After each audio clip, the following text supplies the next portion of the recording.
Are you ready?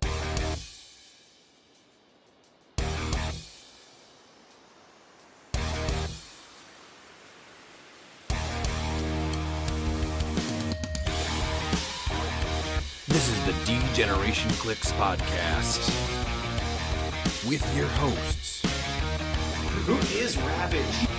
Ryan Ruckman, Ravage. Hand me that bottle cap. Miles Kane, Hand me that paperclip. Grab that twine. Gun wrapper. Daniel Schwab, We best friends, Asgard to Mouth, and Pete. Cause I'm just me.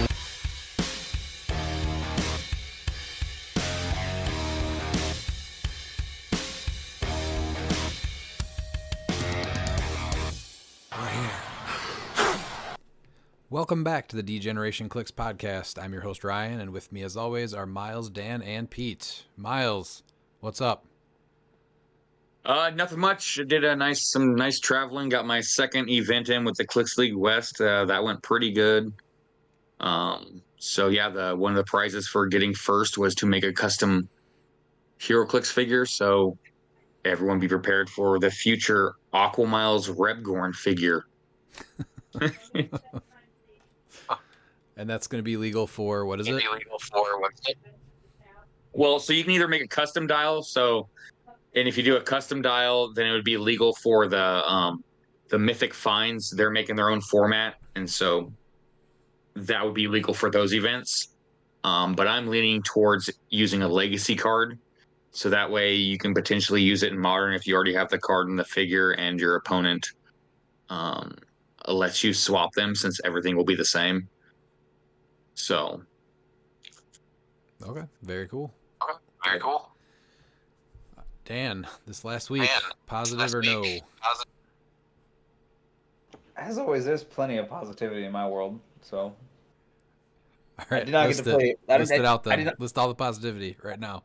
Go. I did not get to play a lot of clicks, but That's not positive. I did. Oh, okay. Well, you don't even let me finish. So you know what? I'm done. All right, I'll let you finish. Go ahead. I did buy a new map today, which I don't buy many maps, which was pretty awesome. So I'm very excited to get it. It's the Tron map from, I think it's Majestics, right?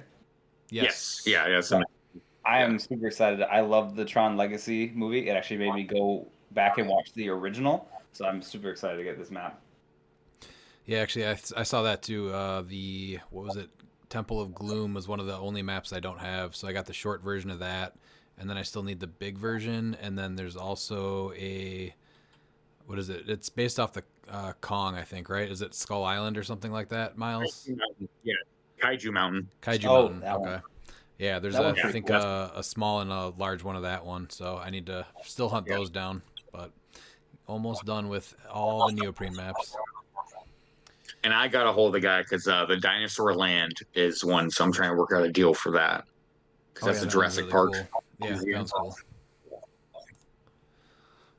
All right, Pete, how did reading the description of events go for you this week? Pretty poor, but we adapt, we overcome. That's what we do. So, I did not read that we had 300. I read 300 silver and forgot the important part that it was pulp. So I came rolling in with my 300 silver team, which was not pulp. So it's all right. I bought a brick of Black Panther off the shelf, and so the store profited from my stupidity. Hey, and we had a wait. guy come back that. What's up? Hey, he can't criticize you. He left his Jeff at home and had to buy a full brick just for Jeff. So, Well, he can't- so I'm not I went criticizing. 2-1 I support that. Pete knows I support that. Yeah, I went 2-1 with just stuff out of the boosters, and then this other guy came that hadn't played in a while, and so he's just wanting to try pulp, and so he ended up doing pretty well because I have so much of that stuff that I'm like, I don't need another CUR in my basement, man. So here you go, enjoy. So it was fun overall. I did get Venom, Killmonger, and Legacy card I didn't have, so it wasn't like it was a complete loss. And a couple super rares I didn't have, so the brick was fine. So it was all good. Not bad. I did get smashed in the finals because somebody rolled 3 crit hits. in the same match, including one back to back. But we'll ignore that one. That was a good game, Pete. Yeah. This is a pretty quiet weekend for us. With all the events coming up, though, over the next 3 months, quiet weekends are going to be good because we're going to be doing a lot of traveling.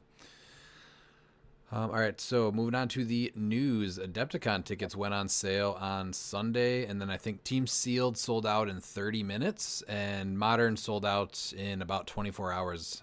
They did open up some more slots, but you had to be, I think, waitlisted.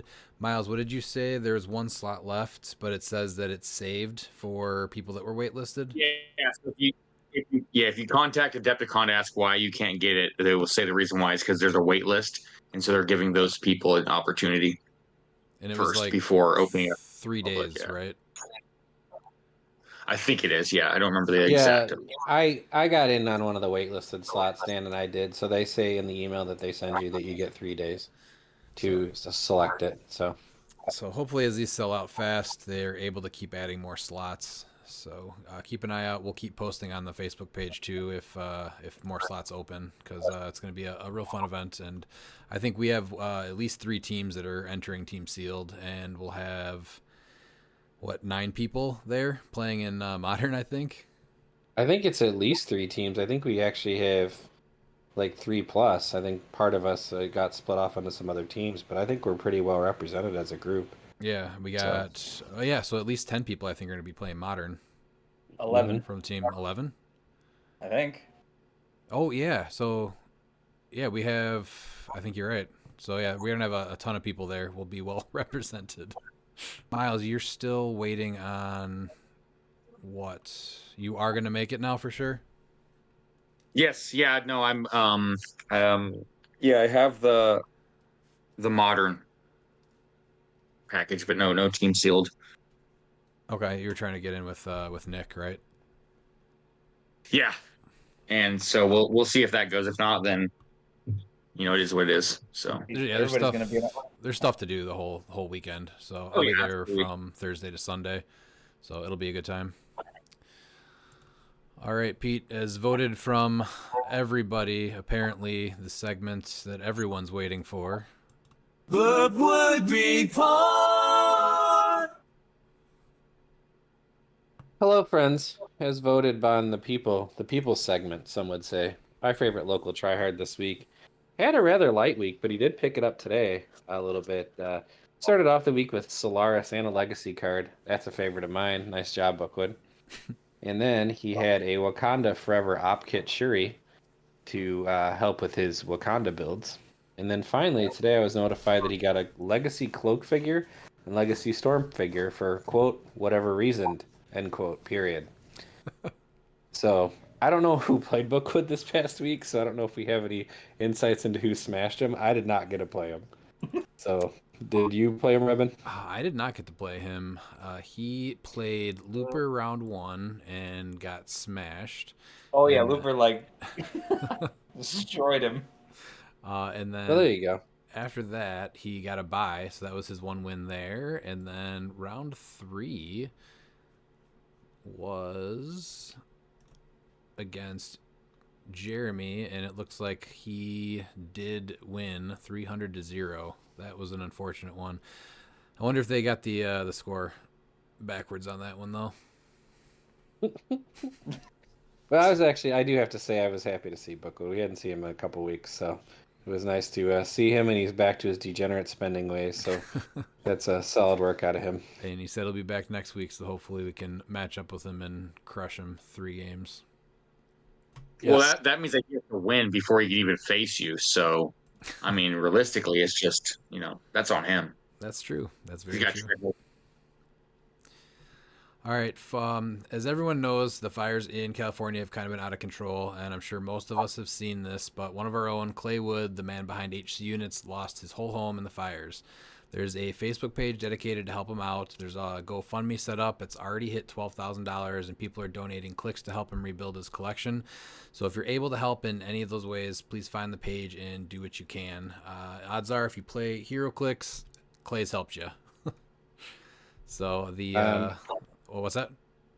No, go ahead. I was gonna say, the bulk lot of clicks is being sent to David Newmark, and then he's going to be packaging it all up and giving it to Clay as one big shipment. If you are able to help donate cliX, I think he had a pretty big collection.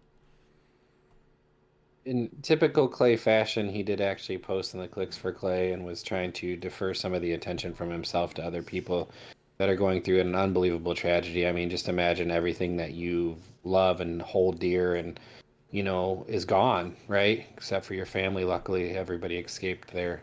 So I wish the best to Clay. Clay's just a good dude. I want to say one thing to the community, though. There's a couple of times a year where I'm really proud to be a part of this community. Heroclix for Huntington's.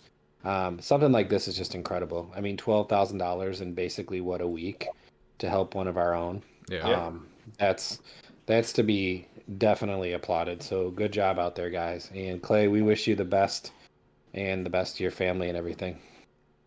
Yeah, everyone is safe, which is great to hear. So it's just he's in good spirits. So it'll work out. All right, moving on to the Clix League West Event 2s. There were 3 of them that happened this weekend. One of them was Mythic Finds. We'll go over that one last, Miles. That's one you went to, right? Yeah. Okay. Yeah. All right, then. The first one is going to be Old Town Hobbies and Games, and there were 10 people. So coming in 8th place is Memer Everett with Avengeables 2.0. So this was Old King Thor with the motorcycle, Captain America, the new one from Black Panther, the Falcon, and then Falcon and Red Wing with the trick arrows. Spider-Man, the Miles Morales one from Black Panther, the Prime White Tiger with the Avatar of Bast, and then the Zenzi Pog and the Viper Pog. And then sideline was Ares and Bast. Kind of. It looks like everything is from Black Panther except for Old King Thor. So probably Captain America, right? No, Captain America. That's Valkyrie I one. was looking at it and I thought it was the one on the Pegasus. I was like, oh no, it's not. Yeah, it's a new Falcon cap. That's an interesting team. I mean, to get that much Black Panther, just proving it's really a great set. Yeah. I mean, I like seeing Old King Thor hit the map even at 75. Like, that's still, I mean, he's a bomb. So, especially with Ares. Yeah. And then the Zenzi Pog, what's that? That's the Battle Fury one, right? Yeah. Okay. Yes, that is the Battle Fury one, yep. All right. Want to take us to 7th place? Yep. In 7th, we have Jeff Bartlett, or Geoff. I'm pretty sure it's Jeff, with Future Imperfects. He scored 350 points and went 1-2, so he just miscut. Future Imperfects are Old King Thor, 125 with a Hell Cycle. King Arthur at 80 with a broadsword, Reverse Flash with motorcycle, and Perdegaton. And he was a future theme with no sideline, and his only map is Monster Island. So it's 295. Okay. I'm really surprised to see so many people playing Old King Thor. I mean, for 75 points, he could potentially take out a lot, I guess. That's the only thing I can think of. Going. Yeah, one. This one, though, is 125 with the Hell Cycle. It's 140 Oh, yeah, points he's actually on even Old better. King Thor. Yeah, that top dial is pretty good, so. Or, well, it's a mid dial, I mean, for 125. Yeah. I was waiting to see Ares because getting the Blades, Claws, Fangs with Giant Reach. Yeah. Hell Cycle, which stacks. So yeah, it's. I guess going for So that that's big, full mana. that big one shot. I just don't like his improved targeting for his Giant Reach 6. If that worked together. It's so because that thing only works when you make range attacks. I thought I could throw the hammer through the wall. I was so excited for that, and it's like, oh, it doesn't work that way. Yeah, that's how I built the first team, and then I realized it didn't work like that, and so he got put back into a box. Yeah. All right, how about 6th place? We got 6th. Yes, we have Steve Aragon with Bang Stick Stab. Aragon? I thought it was Aragorn. My bad. I saw an XR. Oh, so I was like, did I not read that right? I'm disappointed now. I thought it was Aragorn. I was like, this is my favorite player. Okay. So we have Wolverine pool at 75. Oh, it's assassin theme. Okay, we have Talon at 60. Wolverine and X-23, the Legacy with Hell Cycle. Deadpool Hitmonkey with the Trick Arrows, and Green Man with the Broadsword, and Ares on the sideline. Interesting. I'm still like I still am unsure of Deadpool. I feel or Wolverine pool. It's a lot of points for that, but I mean he's the best close attacker assassins have, I guess, right now. Yeah, that's Yeah. why you also into, but yeah, it's almost there.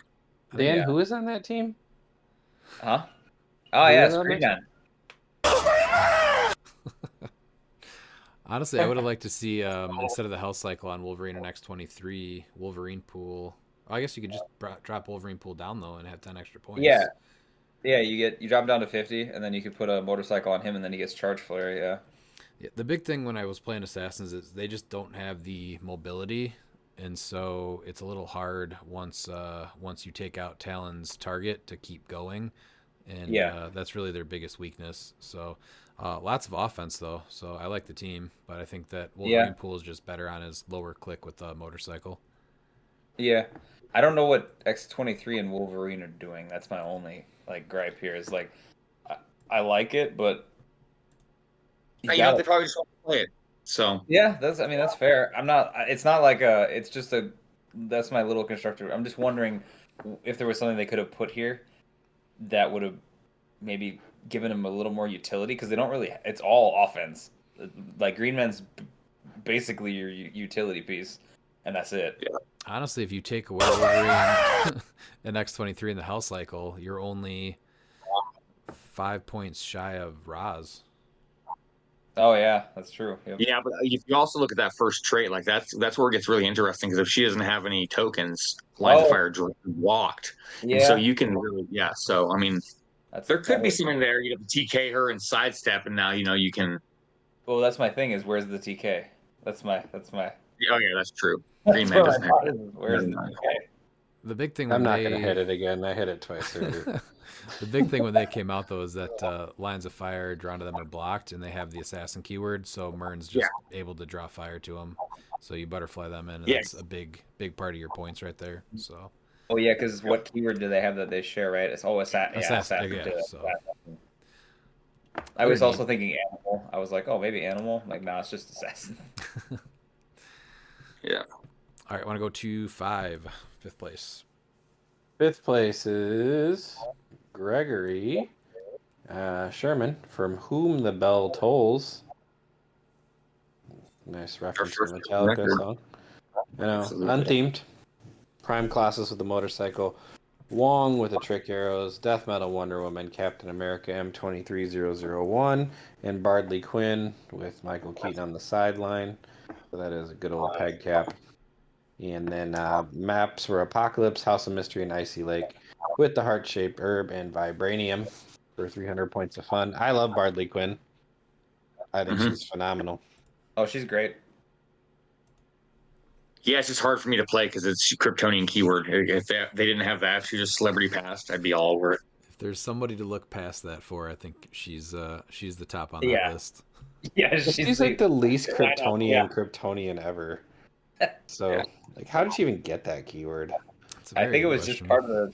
I think it was just part of the story. From what I remember, they got rid of scientist and put that there instead. Yeah, but no, it's for the storyline. Yeah, she's the jester of Castle L. Yeah, there you go. That's why. That's why she's got the keyword. It's not a coincidence that something from Kryptonian would be known as the Castle of L, right? I'm sorry, that's EL, not just an L. Never mind. I'm moving on. Sorry. All right, coming in fourth place is Toasty with the team Daddy's Home. We really need a drop for that when he shows up. The Toasty. Mortal Kombat. Yeah, I'm getting it made. Another unthemed team: Wakanda Hulkbuster at 125, the 048 Ghost Rider, the Black Panther Thor at 60 points, and then Frenchie.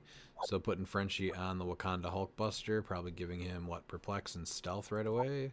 He doesn't need stealth. Thor, he has stealth, yeah. So and Thor is giving him. I think so. Combat expert. That seems like a good call, right? And sidestep. Yeah. sidestep close combat expert. I mean, why not? Mm-hmm. On a Snagging 4.1, sidestep. yeah. And, Thor's giving them out the divine favor trait, which is pretty dope.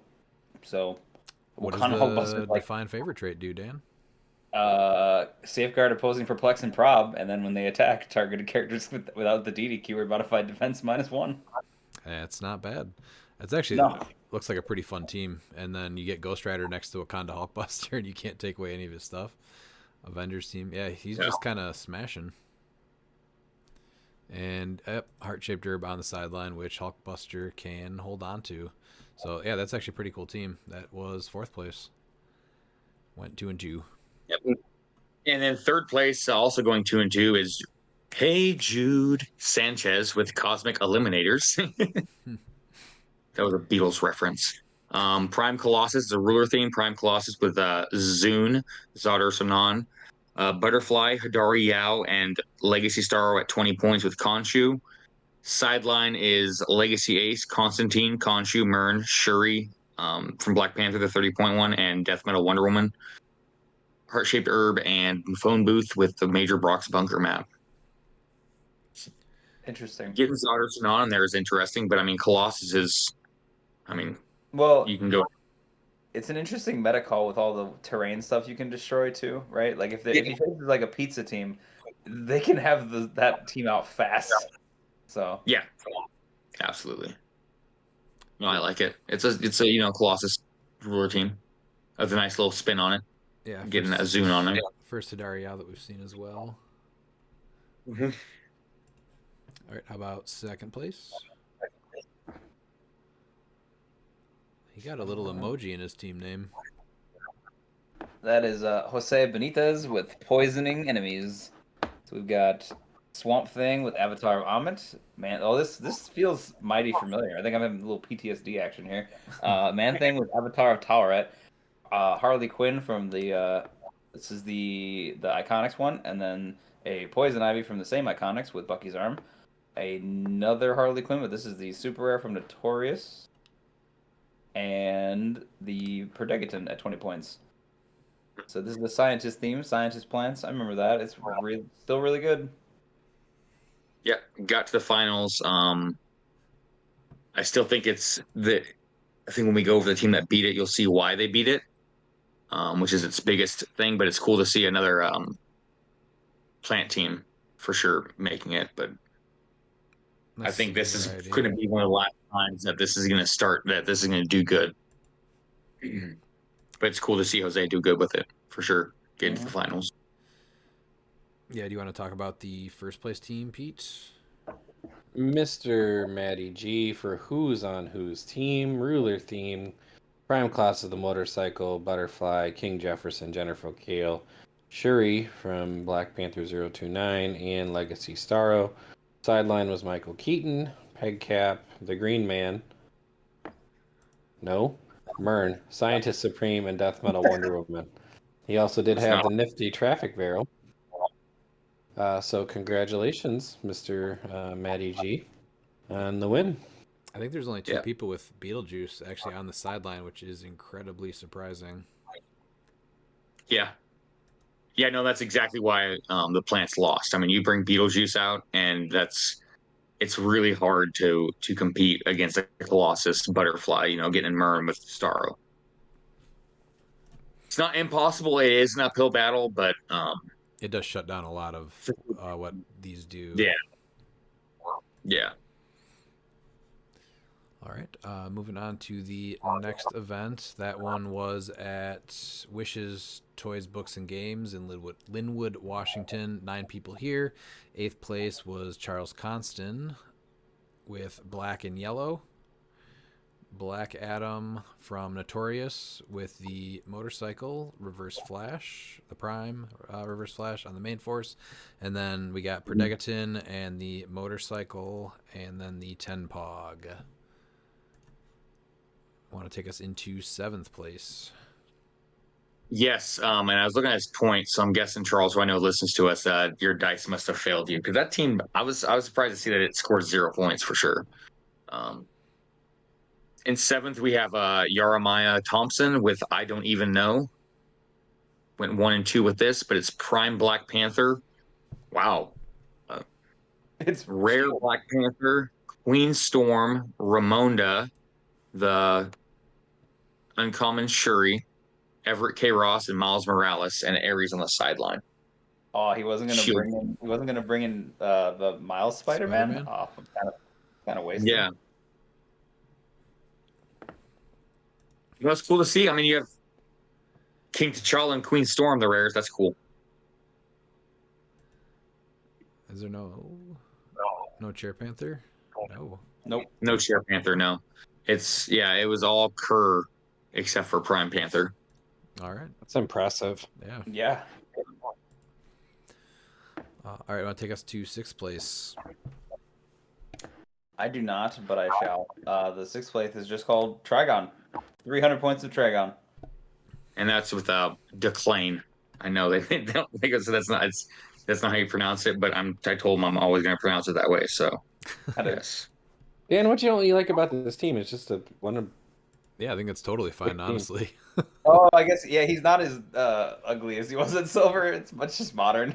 Like, that's a little bit. Yeah, it's better. not trying to break anything. It's just Trigon. Yeah. Trigon. Okay, well, Yeah, it's just. I'm gonna retract my previous statement. I'm sorry. I mean, that's just what he is. Yeah. Yeah. So no, I'm curious to see how this played, because it's just like he's super tanky. So unless like people maneuver like how to like hit him hard each turn, he's gonna be around a while. So because he got 315 points, but he was still 1 and 2 though. So right here, I'm looking at it. So his first game, he scored 255. His second game, Kevin Manning wiped him, and then his third game, yeah, he was wiped 300 to 60. So Okay, so he must have had tough matchups then. yeah, I believe it was 1 and 2. Yeah, 1 and 2 is the two people that beat him. Okay. So All right. Want to 5th take place, us... Zach Whittlesey, Prime Rogue Rampage, unthemed. Prime Rogue with the Trick Arrows, the Green Man. You guys are killing me. Avatar of Khonshu and the Timebreaker. Sideline was Khonshu and Poseidon. who was after what's her name? Prime Rogue? The Green Man. Atlantis Throne Room, Monster Island, and he also had the Barrel Boys. Hey, the first barrel I think we've seen. No, Matty G won his event with the barrel, so we'll see if any more events are won with the barrel. Okay. Yeah, the only thing that you don't want Prime Rogue doing is launching Trick Arrows and then also going through stop clicks Yeah. once per game. So that's Well, a pretty good use of points there. Granted, when she hits, she can just technically take away stop clicks too. So she might not even have to pull out the nth metal. She just be like, that's fine. No, you don't. You don't do that. You 100% drop the big arrow, and then it says hit characters can't use displayed powers until your next turn. Exactly. Yeah. You don't use powers. Yeah, that's a good one. As long as she hits, she's really good. A little risky though, because if you miss, she's getting taken down pretty quick. That's what she's got that Trove there for on. Who's that, Miles? I can't remember. Yeah. Might be a record for the same drop. Wait, no, that one episode we did Wakanda Forever about 55 times. Yes. 4th place is Merritt Chapman with Major Colostantine. So we had a Prime Colossus Colostantine. Prime Colossus with so just Prime Colossus. Prime Colossus, and then Major Logan at 75 with the motorcycle, Butterfly, and then of course John Constantine, the other half of Colostantine, and a Perdegaton for an unthemed. And then sideline was 003 Batman, 001 Black Panther, Despero, another Major Logan, and then Myrn and Death Metal Wonder Woman. What is he? Let's see.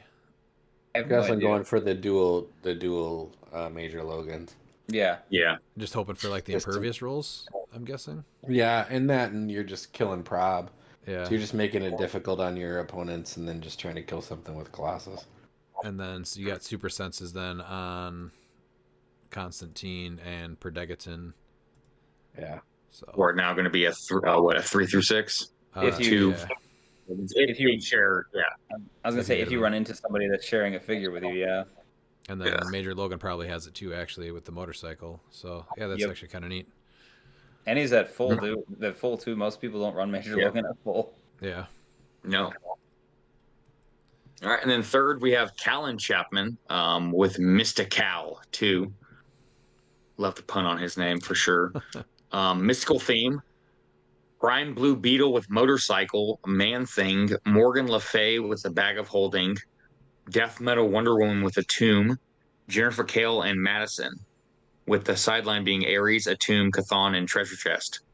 I mean, that's it's a pretty good mystical team as long as Keaton's not being played, which I asked Patel and he said no one brought out Keaton. So wow, crazy. I like it though. Respect. Yeah.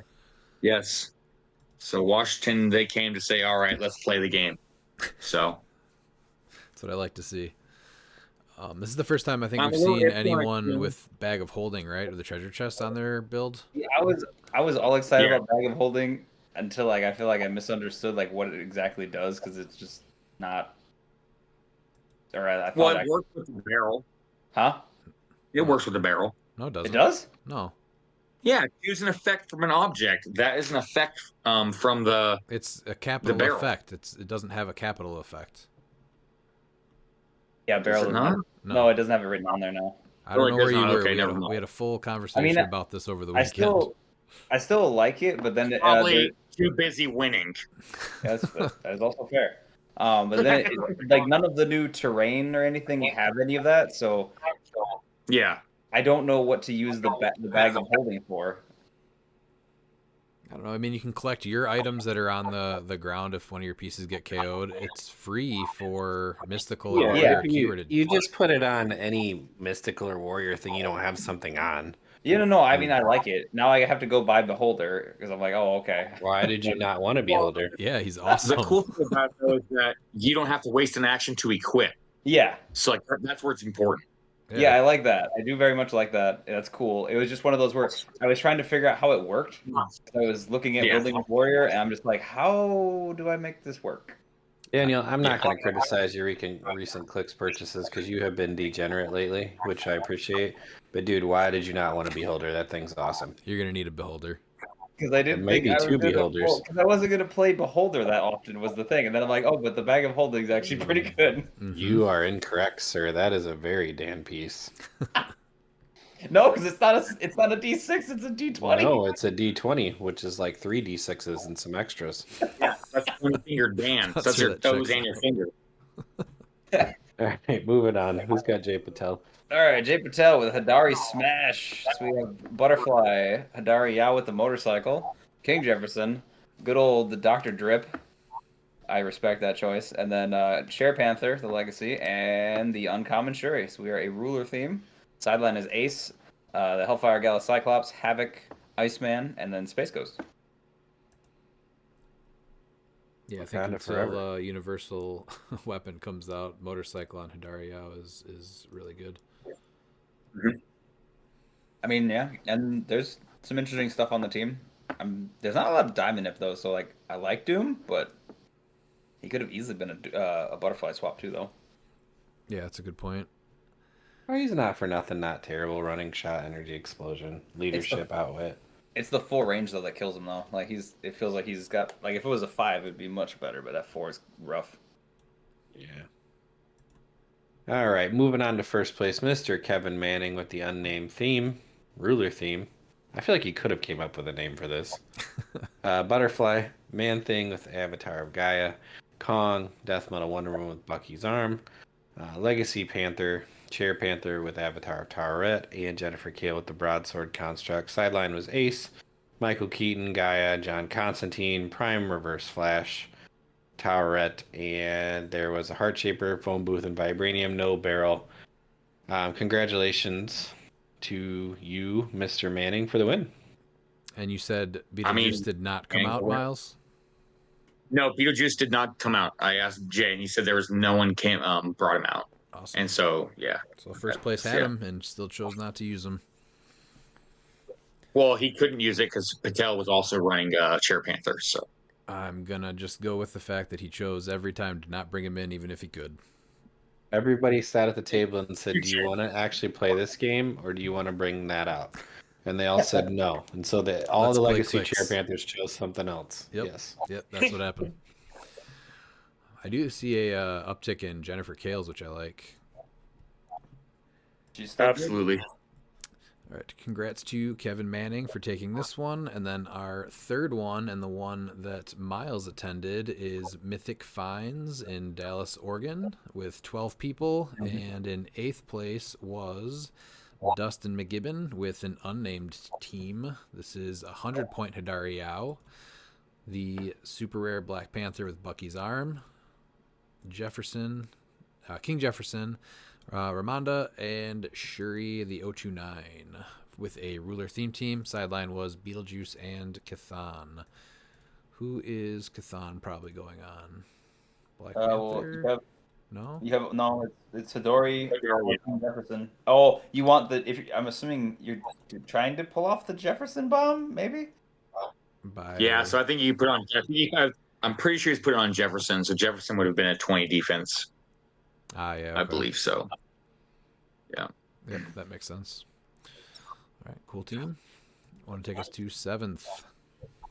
Yes, and in 7th place, once again going 2-1, so he is now a total of 4 wins and 3 losses.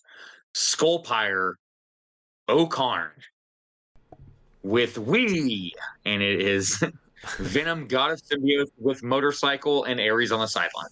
That's it. 285. He didn't quite score enough points this time to get top 4, but yeah. He still went 2-1. He scored 215 points in 3 games. So his rollouts were crazy. His attack rolls, not so much. So do you think that Venom God of Symbiotes could do anything? Because I think he's actually a lot of fun to play. Yeah, I'm not sold on him at 270 in Modern. I think there's something there potentially at 150. We need obviously more. He can still generate the symbiotes, but yeah. There is the joined Pog. So for what? How many points is that? 20. So that'd be 170, 185 with the motorcycle on Venom. God of Symbiotes. So you have 115 points to play with? Yeah. He needed a flurry. It is a point denial team. Yeah, it is a point denial team. For sure, but yeah, it's a little iffy. I think that it's enough to get. I mean, especially because you have 15 points left, so I guess you can try and figure out what else to do with that. You're really not worrying about flurry that much. I mean, it'd be nice to have, but like that just means that your charge, you're just doing your blades anyway, so it doesn't matter. So, or never mind, he just has precision strike, so he doesn't even have to start with. I was gonna say, if I'm doing the area trick, I would want him on 150 to start. Yeah. Yeah, Ares definitely works better with that, but yeah, I mean, I guess I don't know, I think there could be something there. I mean, he's went 2-1 and cut his he's 4-1 except for when he plays me. So 2 of his 3 losses were against me. So outside of me, he's 4-1. So I mean, that's realistically not bad. Yeah, it's not.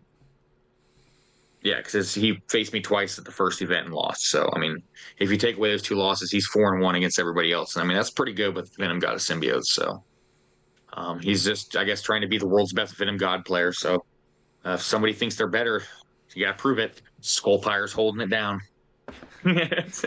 What if I don't know? We can talk about it another time, I guess, too. But taking the motorcycle off and then just using another piece for 30 points. Yeah, I mean that could work too. He just wanted the +2 speed and super senses for the extra rollout. Oh, okay, I got it. Yeah, that's what he was doing for it. Yeah. All right. I do like his dedication to Venom God of Symbiotes. Yeah. All right, how about 6th place? Matthew Zielinski, Camel Toe.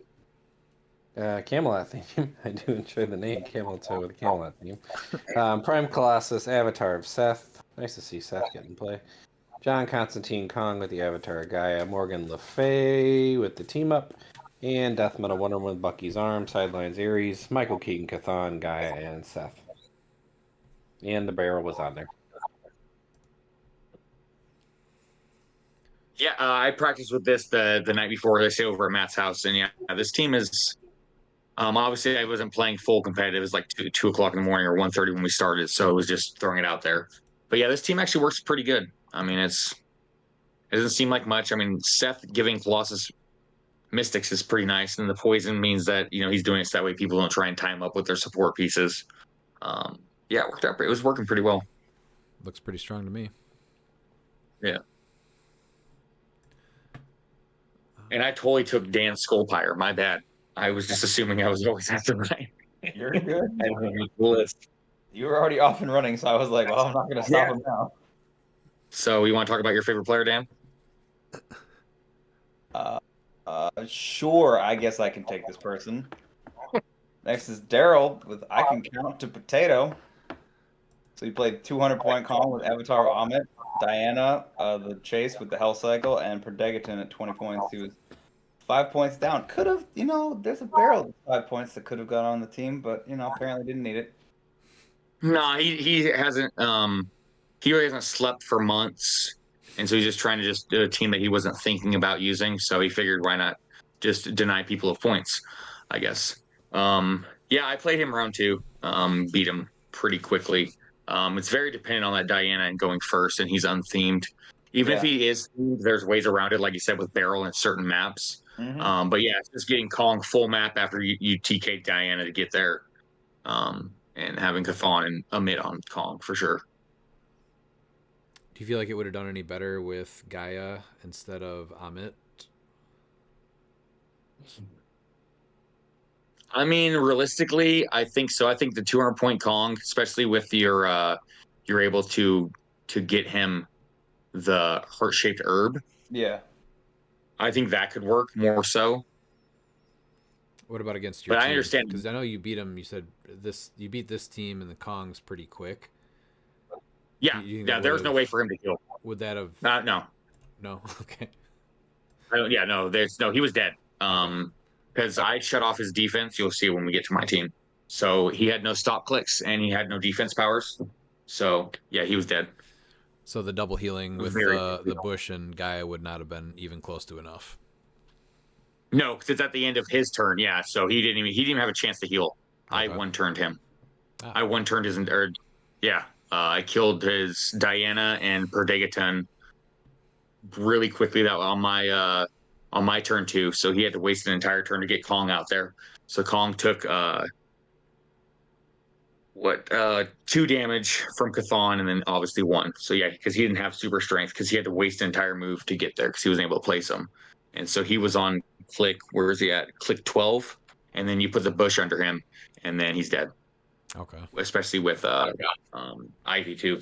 So yeah, he was dead in 2 actions at 200 points. All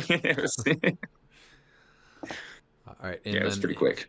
In 4th place was AJ Kilgore, Starro's Weekend in Wakanda. Going 2-2, it was Prime Colossus with the Avatar of Khonshu, Legacy Starro at 80 points, the Butterfly, the Super Rare Black Panther with Avatar of Bast, and then the Chair Panther. Now, Miles, you played AJ, right? Yeah, I played him twice. In this, round 3. How did this Black Panther perform? Because I think he is very underrated. So against me, he really didn't have much to do because I was able to kill him with a 2 dangerous when he's adjacent to a Colossus. So, but he was, from what AJ was saying, is that this Panther was like definitely putting in work against everybody. Being able to shut down the Keaton, so then you can just choose the Flurry. Yeah. So he was doing attacks for him. Okay. Yeah. Yeah, I got to mess around with him in like some sealed games and some games just for fun, and he seems really good. And see a couple people playing him. I didn't want to chance that. Yeah, I didn't want to chance that. So I was like, no, he's not going to even come close to me. Game 1 was pretty close with him, but that's because he was recording, and I'm like, I was already 2-0 with 600 points. I'm like, let's just have fun.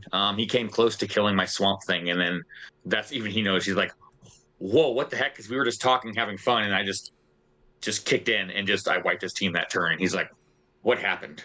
we were having fun, and then it's like you switched. And I'm like, you almost killed my swamp thing. I had to just switch gears for a second. So, yeah, he did record that. So that game will be up. So, yeah, it was fun. He called in Mern that game. The second game, he didn't know who to play. He was like about to bring in Mern. I'm like, Mern is a good option because you can use it with Starro, but I still think Death Metal Wonder Woman was the right call.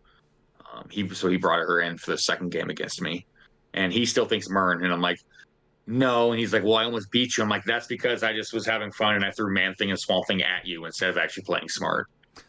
So, Well, it's very generous of you to give the camera a show. yeah, that's it's the entire point. You know, you just got to try and, you know, but I refuse to lose to a cliX bad. He is not hurting my ELO ranking. Man. Dan, do you want to go with third place? Yeah, sure. In third, we have Curtis with Kong. We have literally 300-point Kong with Avatar of Gaia. And then Yep, this is my round one matchup. And he didn't have the heart-shaped herb, so rip. Oh well. He didn't have it. Yeah, he didn't pull one, so yeah. Someone could have lent it to him. I told him he could have. I had an extra one. I even told him that, so you could have just asked. Yeah, I played him in round one, and I won map, so I decided to go first. So he put me on rooftops. So he couldn't really do much besides like move, and so he just decided whatever. I know you're gonna wipe me, so his turn one, he broke first turn immunity just so he could kill the bush. And since I shut off his Kazan, he didn't take the damage. So yeah, he was really wasted a move and then charged destroyed to kill the bush. Why didn't you just pick it up? The barrel. No, my barrel. Oh, not the bush. No. Yeah, no, yeah. He destroyed my barrel because he's like, I need to at least get some kind of points. So yeah, he went and killed my barrel. All right. Breaking first turn immunity. And then yeah, the game was over right after that. So it was actually, yeah, it was pretty funny to see. Pete, how about second place? Second place is the Corey Franklin of the Eagles. Ruler theme, O'Doyle rules. Love the name, Corey.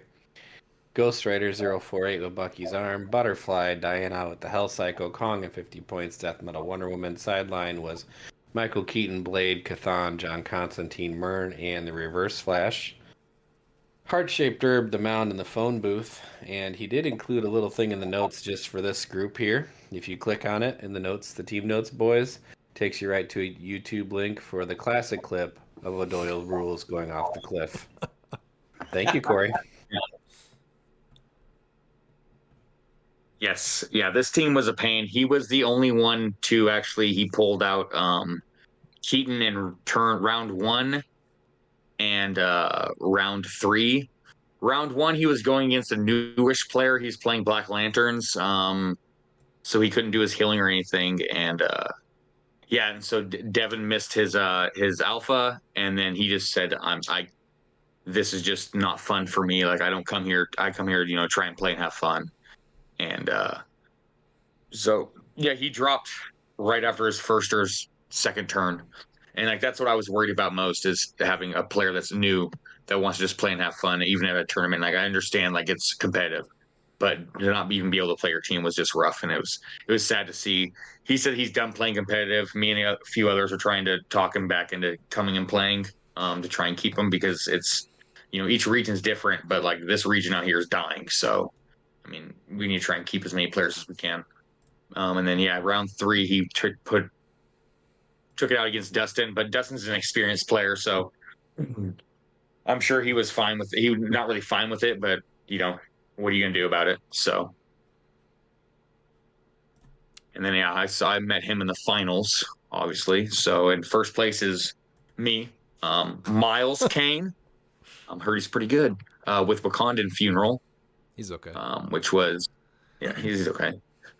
He has a Wakanda theme with Prime Swamp Thing with Khonshu. He's at 75 points. Next phase Man Thing with Gaia. Iconics Ivy with Trick Arrow. Then the 2024 OP Shuri with Team Up card. Legacy Black Panther with a Tomb, Perdegaton, and Wakandan Scientist. and then a Tomb, Keaton, Chthon, Gaia, Khonshu, and the non-prime Swamp Thing on his sideline.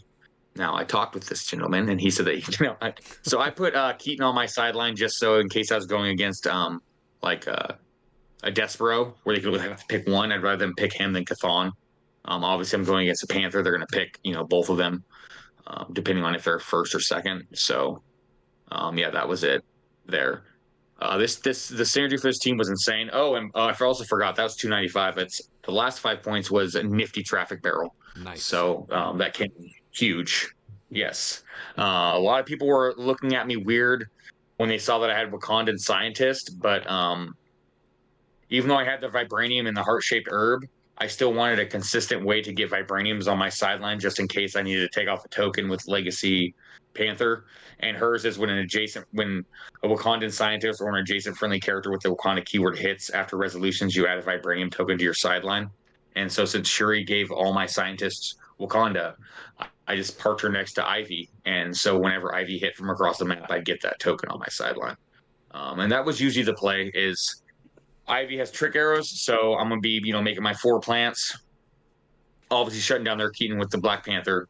And then Ivy would be able to hit across the map. And I had a few options. One of them that I wanted to do, I just couldn't really ever pull off because the game ended sooner than it would have. It ended sooner than it should have. Was Poison Ivy dropping like a big arrow or even a too dangerous to knock a character back? So Prime Swamp Thing, he's able to drop a Grave Marker against somebody that was knocked back in their square, and so they can't use defense powers. And so I would have then been able to get him full map with a TK. But that really didn't happen much. I won all my games pretty quickly. The game 3 against AJ was probably the longest, but that's because I played it dumb. Top 4, I dealt with him pretty easily. Corey had a chance. I was sweating for a little bit, and then he actually placed the mound terrain in the wrong spot, so he couldn't get an alpha on me. So that was great. So we had to waste an entire turn to get Kong to move and then pick up that mound so Kong couldn't quake. So he's only able to kill Ivy that turn. And then, I killed Kong after weakening most of his team. And he knew that he wasn't going to be able to win, so he decided to pop Chthon. And that's when I decided to do the chicken shit heal thing, and I just moved Man-Thing all the way across the other side of the map so he couldn't kill Man-Thing. I could have moved more, but I figured, you know what? Corey's right. I need to just let him score some points. So, so he had 45 points, and then he was able to then just get 155 points with that last turn that he had. But it was definitely a fun game that could have went either way. It's just that the placement of the mound was huge and really, really messed up his counterattack to my Ivy's attack from full map. What map were you guys on? He put us on Vibranium Mines. Mines, yes. Yeah, the Vibranium Mines. So with your main force Swamp Thing, did you come across any Beetlejuice? Did you say someone brought him out or no? No, they can't. I have Legacy Panther, so no one could ever bring out Beetlejuice. No main force Beetlejuices either. So okay, so you didn't have to worry about his free actions or anything. No. No, that's why I did this. So yeah, it was with Legacy Panther. But go ahead. Oh, how useful was Man-Thing? Man-Thing's always useful. Him hitting for 4 and knockback is huge. Ivy would always obviously start to hit. I'd want to follow up with Man-Thing. The only thing that I didn't have any experience with was Prime Swamp Thing, so I did a lot of misplays, and I was really because he's so squishy because he doesn't reduce pin, and he's only 6 or 7 clicks, and so even though he has Impervious, I don't trust Impervious because there's so many things that do penetrating. So I should have went more aggressive with Swamp Thing in some matchups, and I didn't. So I don't really know if that could have helped me or not. I was just scared to lose him against both matches because, he is extremely squishy, but he's definitely fun to play. And putting Chthon and Khonshu on him is he's a 13 for 5 with Flurry. So, he's just hitting like a dump truck. And then Shuri's team up card. How often are you actually like using the stuff that makes you a theme team with her? Like, are you? Well, obviously, yeah, because I'm using plants. Yeah. Oh, you're talking about her team of cards itself, the powers. Oh yeah. So sorry. Yeah. So obviously this only is a theme because of her and how you got the scientist as Wakanda. But as Yeah. far as her picking up the different options, so she can, what is it? Choose 2 listed effects. Shuri can use the chosen effects until she chooses again. Shape change, flight, close combat expert, and invulnerability. So when you're choosing those, it's really to give Chair Panther stuff, I'm guessing, right? So I thought it was going to be, but it actually turned out not to be. I was actually using her as there was a few times where she did cleanup duty, especially against AJ. The other teams I didn't have to worry about her, but against AJ, I made her an attacker. I gave her flight and close combat expert, and so like when he was close to me, I'd be able to sidestep and use close combat expert, and then like if I was able to like use prime swamp thing first, so now he's a 12 attack. So she'd then be a 13 for 3. So yeah, I was actually using her for an attacker most of the times. I got off one attack against with my Legacy Panther against AJ's Legacy Panther, which was hilarious. But yeah, giving her flight was also a huge problem. There was and because that's when he was able to do the penetrating damage because he wasn't on elevated, and the only target of the attack that had flight was Shuri. So me choosing flight actually hurt me. That instance. So the invulnerability that I gave her was useless. So yeah. Yeah, it was the first time I was using these figures. Like this is way different. I still wanted to do my plants. Before this, though, I did have the idea because we were going to go with it. And where is it at? It's here. This is the team name. Wakanda forever. Wakanda. That was the first plan. Was Kong on Wakanda with Prime Panther. It's still a good team. I'm actually happy I didn't use it because 9 of the 12 teams did have Kong, so it was cool to play something different. Even though it is similar to what I played last time with plants, being able to win with Prime Swamp Thing right after winning with Swamp Thing was extremely fun. I just didn't have enough practice. I literally built this team Wednesday and played this Sunday, so with 0 practice. Besides that, like 2 o'clock in the morning game I had with Matt. So How many? definitely some things are coming up, but How many yeah. times were you able to get the Wakandan scientist to give you vibranium? Every game because I put her next to Ivy and Ivy hit all of her first attacks. Oh, okay. Mm-hmm. And then what piece died most frequently? Wakandan scientist. Okay. She did her She part, died though. in 2 games. Yeah. Yeah, she died in 2 games. Yeah, I didn't actually give up a lot of points. Besides the because Curtis got the barrel, Daryl got the Wakandan scientist, and then AJ got 0 points both games, and then Corey got the 200. So yeah, Wakandan scientist is the only one that died more than once. All right. Well, congrats on your big win there. Thank you. Yeah, it's awesome. Yeah, because the judge actually is making the design a figure like it was his idea to do that. So, and as soon as I saw that, I just knew I had to win because Rebgorn and Aquamiles need to be in Heroclix. So, I cannot wait for that design to show up. So yeah, he's designing it and then printing it and painting it. So once again, thank you, David Clay, for that. It's going to be awesome. I can't wait to show it. Yeah, that'll be really cool to see. All right, we did get some ruling clarifications on the win over the weekend. Oh, you didn't know? The first one is with the Masters of Time 043A Black Beetle, and the question was, can Black Beetle generate equipment with his free once per game generate a terrain marker of 5 points or less from your sideline? And the answer is a simple yes. So it's still only 5 points, but that does let you generate So yeah, this Bucky's arm. this didn't surprise me because this is how I've been testing this figure and this is how I've been playing him since he was released because objects are terrain. So it's good that this is clarified now so that way. But yeah, I don't think this really came to a shock to a lot of people. Yeah, that one was a pretty obvious one, but they did address it, so now there can be no questions. Mm-hmm. Do you And want to then bag of holding? yeah, bag of holding is if I place a treasure chest on bag of holding's card, can the character equipped with the bag of holding choose any of treasure chest listed effects to use? And it's no, because the treasure chest does not have an effect, so you can't use it. That's the same thing like we were talking about earlier with the barrel. So it has to say effect with uppercase for it to work.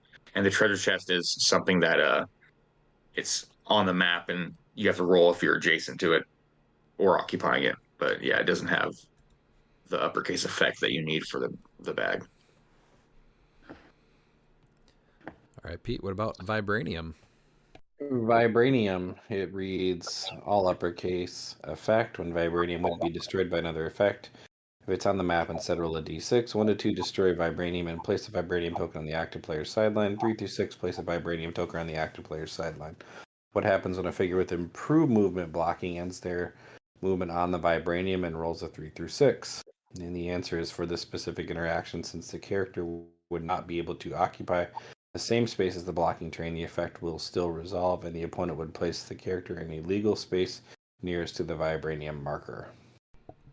Next is Legacy Panther. So there's a couple questions here. It's quite a string anyway. Okay, so Black Panther has the trait Absolute Authority. At the beginning of the game, you may choose up to 2 game elements on your opponent's sideline. Game elements chosen for this trait can't be brought into the game or use sideline active effects. They go for Chthon's trait for the Elder God is at the beginning of the game, choose a friendly character with a mystical keyword. This game, that character modifies combat values +1 when the character is given an action token. If they're not named Chthon, deal them 1 unavoidable. The question is, if Chthon is chosen for Black Panther's Absolute Authority trait after a mystical character has been chosen for the Elder God trait, would the chosen character still receive the +1 values? Would the character not named Chthon still receive 1 unavoidable damage when given an action token? The next one is for Talaret's trait, which is sideline active for as with all the gods traits. So their question is, if Talaret is chosen for Panther's Absolute Authority, can the character assigned to Talaret or assign the Talaret trait at force construction still use support and outwit? And then finally is Butterfly, which is host body. At the beginning of the game, you may replace Butterfly with a standard character of 50 points or less. If you do this game, that character can use the Mass Leeching trait, is considered to have the Butterfly Swarm Bystander on its card, and has when this character will be KO'd, instead replace it with Butterfly on click 1. So it says if the Black Panther player goes first and picks some of the replacement characters on the opponent's sideline, would the Butterfly player be able to pick them with the host body trait when it's their turn to resolve their effects? So the answer to the first question, which is the Chthon and Black Panther, is if Chthon is chosen for Black Panther's authority traits, would the character chosen for Chthon's Elder God trait still receive the +1? The answer is yes. And would the character not named Chthon still receive 1 unavoidable damage when given an action token? No. For Talaret, if Talaret is chosen for Black Panther's trait, can the character assigned Talaret trait at force construction still use support and outwit? The answer is yes. And then finally, if for Butterfly, no. Note that if the Butterfly player goes first, they will be able to choose any character on their sideline, as the Black Panther player would not have resolved their effect yet. So in that instance, it's up to who lands being first and second. And a lot of this is tied to being first and second, because Yeah. So what this says is if you're second player, don't pick Chthon because your opponent will not be able to. You're actually helping them by not letting them do the unavoidable. And never pick the gods, basically, because they are at force construction, so the Panther wouldn't really be taking away anything. Except letting I think there's a few of them that is worth it. That's why I picked Gaia when I went against Curtis, because I didn't want to have to deal with a 300-point Gaia. Apologies. I'm thinking Seth. It's Seth, Khonshu, Taret, and Amit. Those are the 4 that I'm thinking of. No, those are also during force construction, though. But these, the new gods Gaia and Atum are during force construction as well. Oh, Chthon's in the beginning of game. So yeah. So even though they still get the healing, but like, no, I will. I don't care if they can equip. I don't want Gaia to come out. That's fair. Yeah. All right. So I think there is a time to pick those characters. That's fair. And the final one is in regards to Khonshu. Khonshu has the trait during force construction. You may pay 10 points to choose another friendly character to be Khonshu's avatar. If the chosen character has the Herald keyword, pay 0. That character can't be equipped or chosen to be any other character's avatar. This game, Khonshu's avatar can use stealth and prob, and also scores the points paid for this trait when they are KO'd. So this is in comparing Constantine's trait, as well as and it's comparing it to Pulse Wave. So Constantine's trait is other characters can't use prob when an opposing character within range uses Outwit or Perplex. Before they choose a target, they may roll a d6. On a result of 1, deal John 1 unavoidable damage. On a result of 4 to 6, you may choose any friendly or opposing character within range and line of fire of John Constantine to become the target of the power instead, and you make all of that power's choices. So the question is, would Khonshu's avatar be able to use probability control if John was on the map? The next one is, if I use Outwit on the avatar and choose Prob, would it be able to use it? And then finally, if I use Pulse Wave on the avatar, would it be able to use probability control or stealth during the Pulse Wave? The answer to the interaction between John Constantine and the avatar is no. So John does shut off the prob. The next answer is the one between, if you've outwitted the probability control on the avatar, that would also say that they can't use prob. And the final one is if they're being pulse waved, or the avatar is being pulse waved, no, they will regain the use of those powers when the pulse wave action resolves. But during, no. Yeah, I think all Yes, that. yeah, 'cause there was a all that last Where, sideline like, stuff has been like the biggest arguments I think I've seen on all of the Facebook rule things. So it's nice to get official answers for these so that people can stop arguing about them. yeah. And that makes sense. I mean, all their sideline stuff is for is to make sure that like the character you're granting the powers can use it even if stuff interact, even though like while they're on the sideline. It has nothing to do with things that are actually going on like on the board. Yeah, people are just interpreting the can't use and all that stuff. So it's just good to get the official ruling on them. So there's no more questions. Yeah. All right, that will bring us to listener questions. Your ass better call somebody!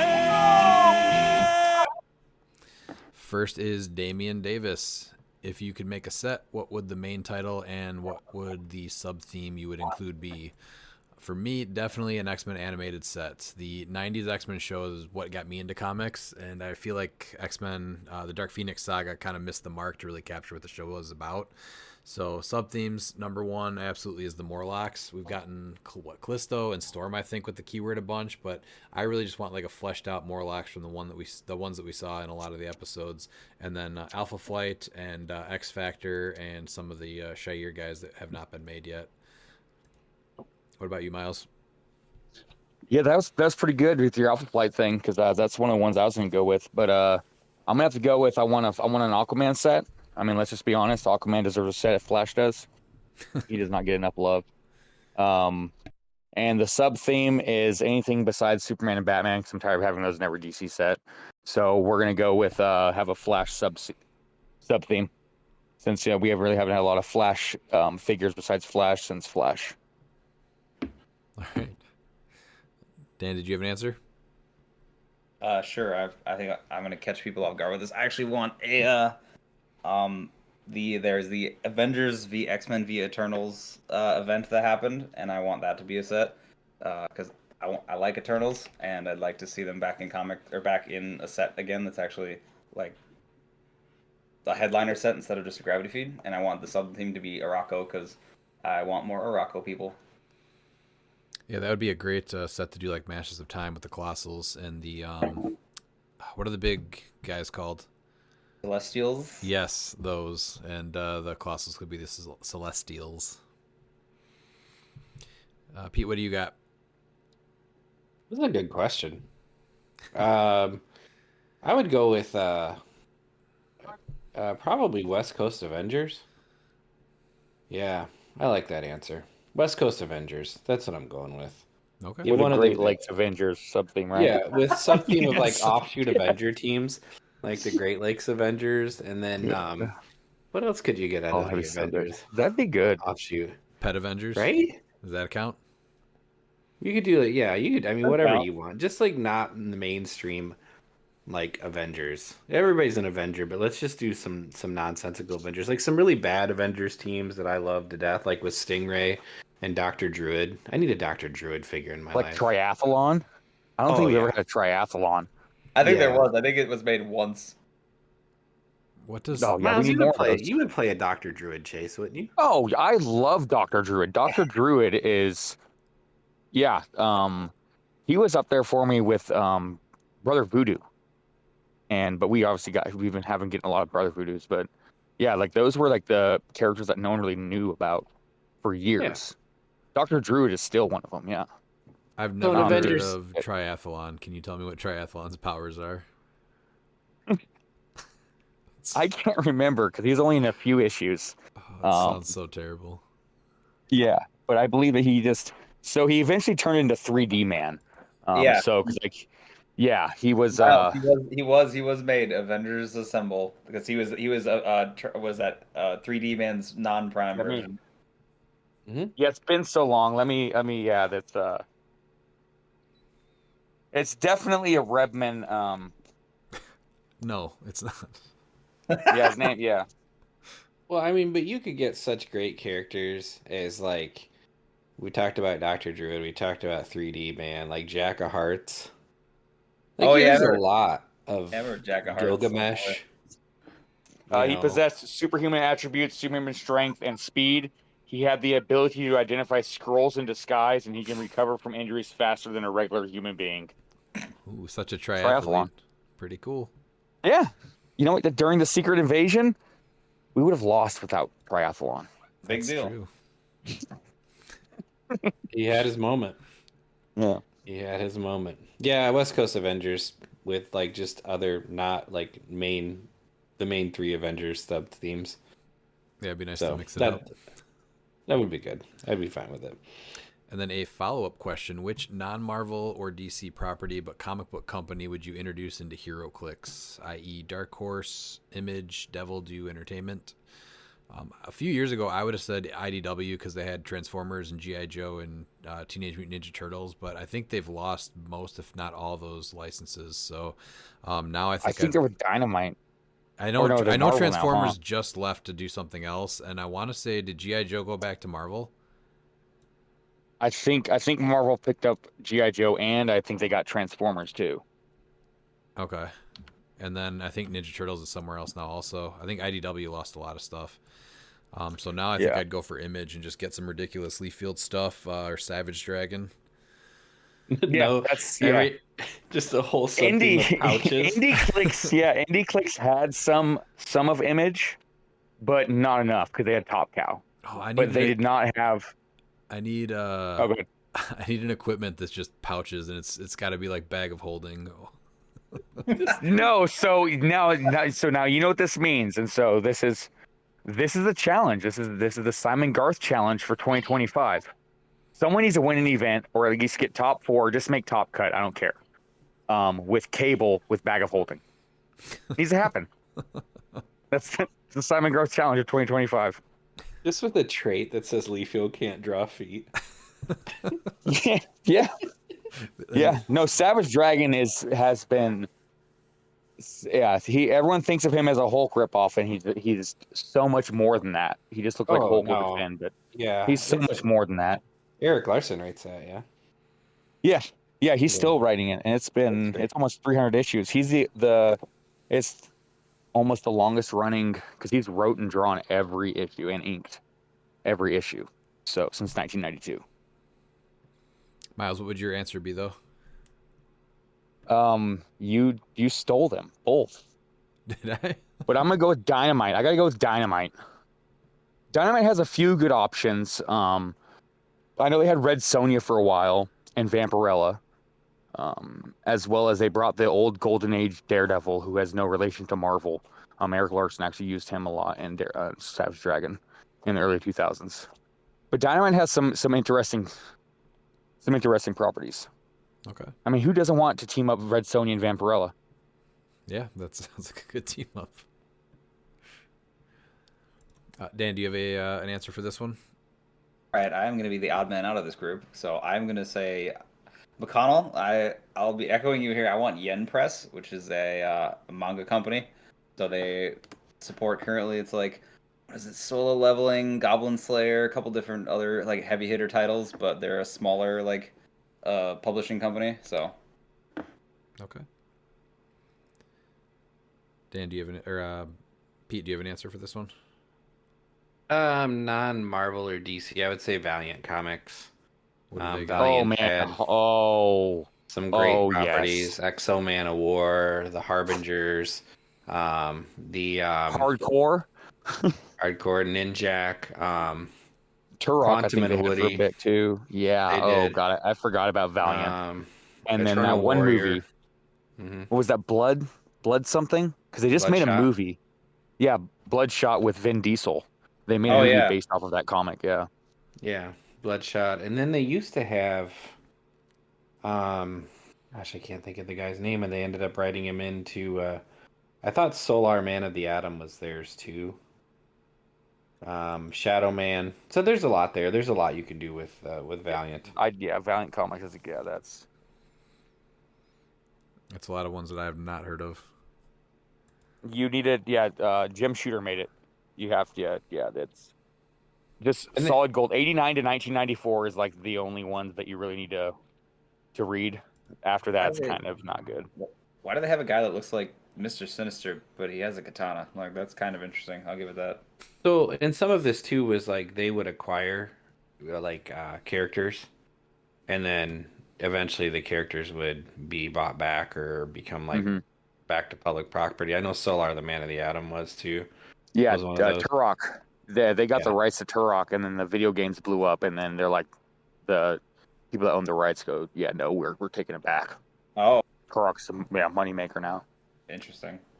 Mm-hmm. All right, and then we'll go to Peter Marshfield. First, I blame all of you for making me go out and pick up a Prime Black Panther. I still wanted one. Just wasn't convinced I needed to have it until your last episode. My wallet thanks you.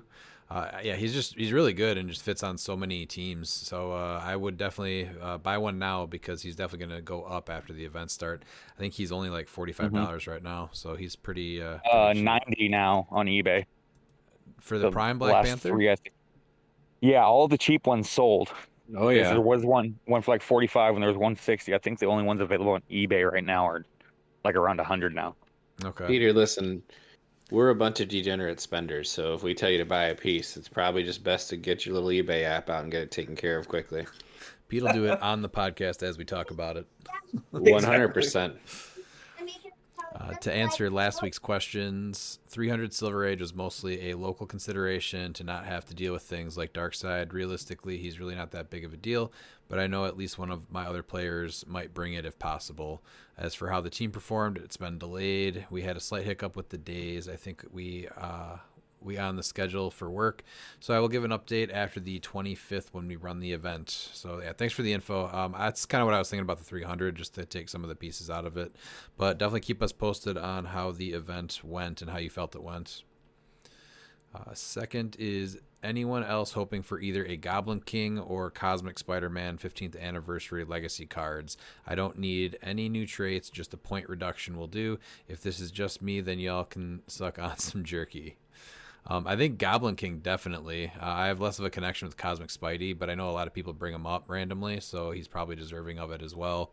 But Goblin King was one of those pieces that Pete bought, like, I don't know, week 2, and that was like the only place or the only piece that he played for, I don't know, a month, 6 weeks. I mean, he's great though. Like that's 75 points. It was not that much. You just had a hard time with that piece. And so whenever I would I would lose a game or two, out would come Goblin King, and that was the great equalizer. Well, that was a time where there were all I wanted to play was X-Men teams, and it was at a time where everything was so already outdated and underpowered and overcosted that it just got torn up so fast. Yeah, he's a great piece. I'd be super happy with a Goblin King just with point reduction. I think he'd hold up now, honestly. Yeah, just needs to be less points. Yep. But Cosmic Yeah, Spidey you wasn't give me that. around when we were playing. That's weird because they were in the same set, which I think is kind of wild. No, I have a Cosmic Spidey. He's okay, but of the two, I'm always taking Goblin King. The 15th not- anniversary one? Yeah, it was What If. It was Marvel What If. Yeah. Oh, was I'm What thinking If. of something else then. Yeah. No, Maybe it he was still in 15th there. I think it was still 15th anniversary, but they called it What If or whatever. Okay. You can occasionally snag a brick of What If for almost nothing, and there's some fun figures in there. Oh yeah, there's tons of fun stuff. Really good figure. He Yeah. was cool. He had Univision, so he could just see through everything, and he had high range. I think he had like 7 or 8, and the big thing with him, like when he was out, was they just called him in on the ID card, and he would just smoke something off the board basically. But I, I mean, I think the only thing that he needed because he didn't have it at the time was super senses. Like I'm pretty sure he didn't have it.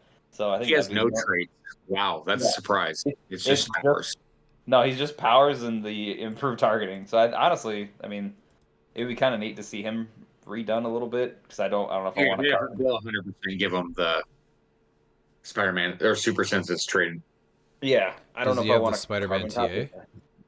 Yeah, he has the TA, Okay. but it was wild Yeah. card back then, so you really didn't like. You were like, oh, I'm just gonna take this. All right.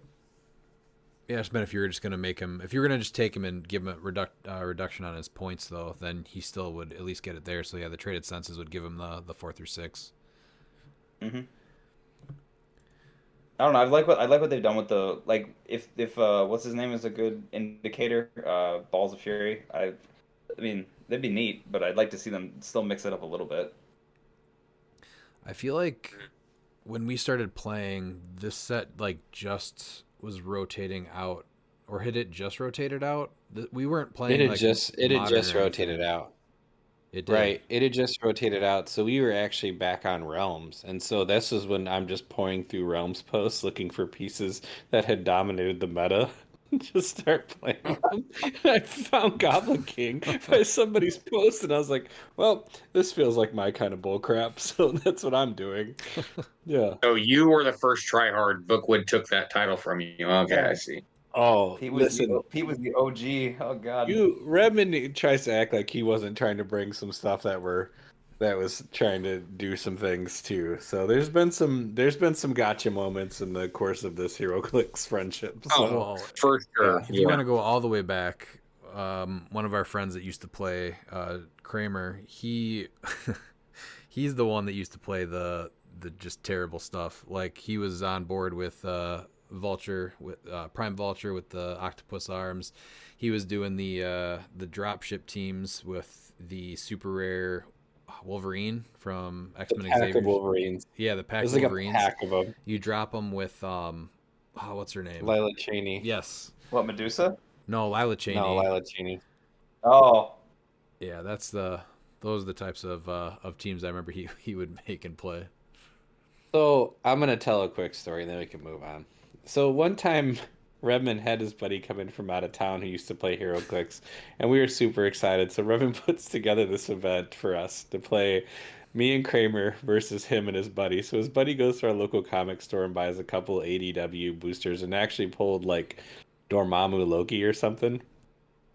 And he puts it on the board, and so Kramer messages Redmond and says, "Just so I'm clear, me and Pete can play the same things if we have it on our team, right?" And Redmond's like, "Yeah, man, whatever you want to bring." And so we had both bought Mjolnir and hadn't told Redmond, and we both bought Star Fox. So we both dropped Star Fox Mjolnir on the board and basically just destroyed them in about 4 turns, and his friend never came back. Yep. See what you did? Yeah. Sorry. That Yeah. just proves my No, point. that's what And our takes. point. Yeah. Yeah. That's who we started playing with. It got pretty aggressive pretty quick. It did. Yep. It escalated very fast. Incredibly fast. Final point. Thoughts on a slight variation of Dan's build without the 50-point Thor from the starter or Collector's Trove? Did you guys look at this one? So it's got Prime Black Panther at 85, which is his only point value, with Bucky's arm, then Supergirl with Avatar of Atum, the Death Metal Wonder Woman with Avatar of Bast, Pegasus Cap, and then the uncommon Shuri with Avatar of Towerette. Did he say what he swapped out? So is it just the Pegasus Cap? yeah. Well, Pegasus Cap and Bast. And It he looks like. avatared Wonder Woman. Yep. I think my thing is just like I like Pegasus Captain America, but my issue with him right now is still deployment. He just has such a hard time getting out there. Yeah, he's not bad, but 2 damage pulse wave when the 2 damage pulse wave is just I think too good, and gets through a lot of stuff. So, and what is Bass doing? Yeah, you gotta do Legacy Black Panther over. I guess giving her willpower. And Oh no, she already has. No, yeah, outwit and willpower. I would just do Legacy Panther over Shuri, like for sure. Yeah, you're still Hey. themed then. I have a Yeah. team very similar to this, but there's only a couple of changes. I would have the Prime Panther, same thing, Supergirl, Tomb, whatever. I would put Khonshu on her personally. Wonder Woman with Bass, I don't really get, but I would do Ahmed on her. And then I have Akili with Taweret and Legacy Panther. You stole that from me. Why don't you just do Cathan and a Tomb on her? Because You can't. She's not mystical. You can. Oh, that's true. if you Yeah. want. Yeah. Ooh. No, Supergirl can't. No, Never mind, Supergirl yeah, you can't. think- No, you could do. I thought you were talking Death Metal. You could do it on her, but I don't know Yeah. why you would. No, yeah, Tomb on Supergirl's good because of the heart shaper. Because even though you can't attack with it, you don't really want to. She's gonna be able to make her alpha and just pick that up since she has super strength and just negate the damage she's taking from Yeah, Tomb. I'm Well, not gonna lie that I got most of the idea from Dan, but I mean I switched some other stuff up. The So get it, biggest man. thing is Sheriff now Panther she's dealing penetrating damage with the 6 range even on her hypersonic and all the stuff that Yep. she sees through. That's the biggest thing. Mm-hmm. So now Yeah. top dial she's a 12 for 4 pensai or well just penetrating or whatever, but then when she hypersonics she's not cutting her range down to 3. It's staying 6. yeah, so you that's don't have really to good too. But you don't have any way of re-rolling, so you better hit every attack. Yeah, just hit. Just don't Just miss. to- Just don't miss, yeah. Pete. That's it. Just don't miss. Just don't But you miss. know what they say is that when you're building a team, good players know that they hit all their attacks. That's just how it works. Exactly. I always hit all my attacks every time. Mm-hmm. Yeah. Let me tell It's you a little experience story and time about work. Goose last night. He did not hit Redmond once, and he had plenty of attacks at it. Well, that's why I said good players. No, No, that's fair. You did say that. Pete, I guess the other thing too is with that you don't have to get her as far up, right? So you could have one of your probs up there a little closer where she can still be within range. Then you're not as worried about it, right? And if she's targeting, say, a colossal, she's now a 13 for 5 or a giant, right? Like that Swamp Thing Prime that Miles likes so much, she's now a 13 for 5 and cutting right through him. Yeah, because luckily she sees through stealth. Yeah. She does. Mhm. Okay. Yeah, no, I was being serious. I wasn't. Yeah, I was being serious. I wasn't sure. Yeah, yeah. I just saw you threw Conchu on Swamp Thing, which I was like, that's the right call to make sure he's kind of protected from range. Yeah, it's not hard to get prob on the team, but I think it's a good combo. All right, that'll bring us to our local Tri-Hood, Ryan Bookwood. Looking past the Trove, what are some legacy cards you find gentlemen are hoping are made for the upcoming sets Spider-Verse, Smash and Destroy, and Lantern Legacy? I personally want to see House of X Juggy or Colossal Juggy get a legacy. Let's start with Spider-Verse. The big ones I want are Null and Arachnite and Madam Web. I want none of those. I just want. We don't need Spider. 2/3 of that trash. Yeah. That was so funny. Oh my gosh, that was great. What were you saying, Miles? Scarlet Spider. I bought them all hoping for one of them and Beyond Amazing, and I'm like, okay, I have them all. Come on, Spider-Verse, give me a Scarlet Spider. I hope we get a. We got to get one in the next set, I would think, because Andy Samberg played him in the movie. Yeah. So he showed up there and he had a decent amount of screen time. Yeah, Yep. that'd be cool. What about you, Dan? Personally, the PS4 Spidey, just Ooh, that's a good one. dope sculpt. Null, but without the sword, just him. It'll be traded. The sword will be traded whenever he attacks characters. Yeah. Yeah, Do that it like would be- Thunderball. yeah, that would be cool. I just want to see him updated. Cut his point cost. He was way too expensive to like full dial that thing. So it'd be nice to see him where I could actually play him at full without him being like the whole part of my build. I get caught in between too sometimes of pieces I just want the actual character remade. Like Null needs another sculpt and a brand new piece too. Yeah, that would be good too. I think my only other thing would possibly be, what is it? I know this was like a big piece back then, but like the original handstand Spidey, that would probably be one of them. That's a good one. Just because I know they're never gonna make this, so like this is probably out of the board. But the old LE black suit Spidey, that would be the other like this would be like a personal one, but I don't think they're ever gonna make it because I don't think they've made any LEs yet, have they? No, just the Well, like besides Starro. Oh yeah. Starro. I was like, yeah, just literally Starro. Oh, so well, yeah, but he was a purchasable. This was like a monthly OP kit that you got that your store like bought ahead of time for people. So Yeah, and I'm not sure. I think that the only others they'll do is the Bibles because they can just sell the lot. Yeah, that one makes more sense. But I mean, but yeah, so those are mine. Pete, do you have any for Spider Verse Superior Spider-Man. besides Madam Web? Superior Foes of Spider-Man. yeah, that's a good one. Madam Web can get launched into the sun. Yeah, I'll take Red Goblin over Madam Web. Yeah, Oh. that would be great. I'm holding on to Yep. an extra Red Goblin just in case he does. That piece had the coolest sculpt and was just so Yes. terrible. Sorry, Yes. Pete. I do like Did you have more? I do like Handstand Spidey too, actually. That was Yeah, one that's I a good played a one. lot of after I got it. That's a fun Spider-Man. That's from Yeah. Superior Foes, you said, right? Yeah, Yeah. yeah, he was Yeah. the original like when Hypersonic Super Strength was still big. He was murdering things. All right. Yeah, those two I'm good with. On to Smash and Destroy then. House of X Juggernaut for me, and then the Colossal one also that Bookwood mentioned. And then I really thought the sculpt on the, what was it, Avengers Infinity one, where he's ripping the tank apart. I thought that was a cool Hulk sculpt, so I wouldn't mind seeing that one. That feels like a Yeah, perfect. that was a good Hulk. Yeah. Hulk with guns from Critical Mass. That's still like the best pre-carded sculpt, I think, is the Critical Mass Hulk. Especially when you look at like the figures from that same set. Like there was no reason for that figure to look as good as it did. That's one that you've been championing for a long time. Yeah, that and then and Green Scar. I know there's World Breaker Hulk. I know there's ADW Hulk, but like I want Green Scar because I want it to be Hulk. I want it to be Green Scar from when he was on the planet Scar. From Mutations and Monsters. Oh, that was really old then. Yeah, Dan, you got anything but for it's still a Smash? carded figure, so Smash and Destroy? yeah.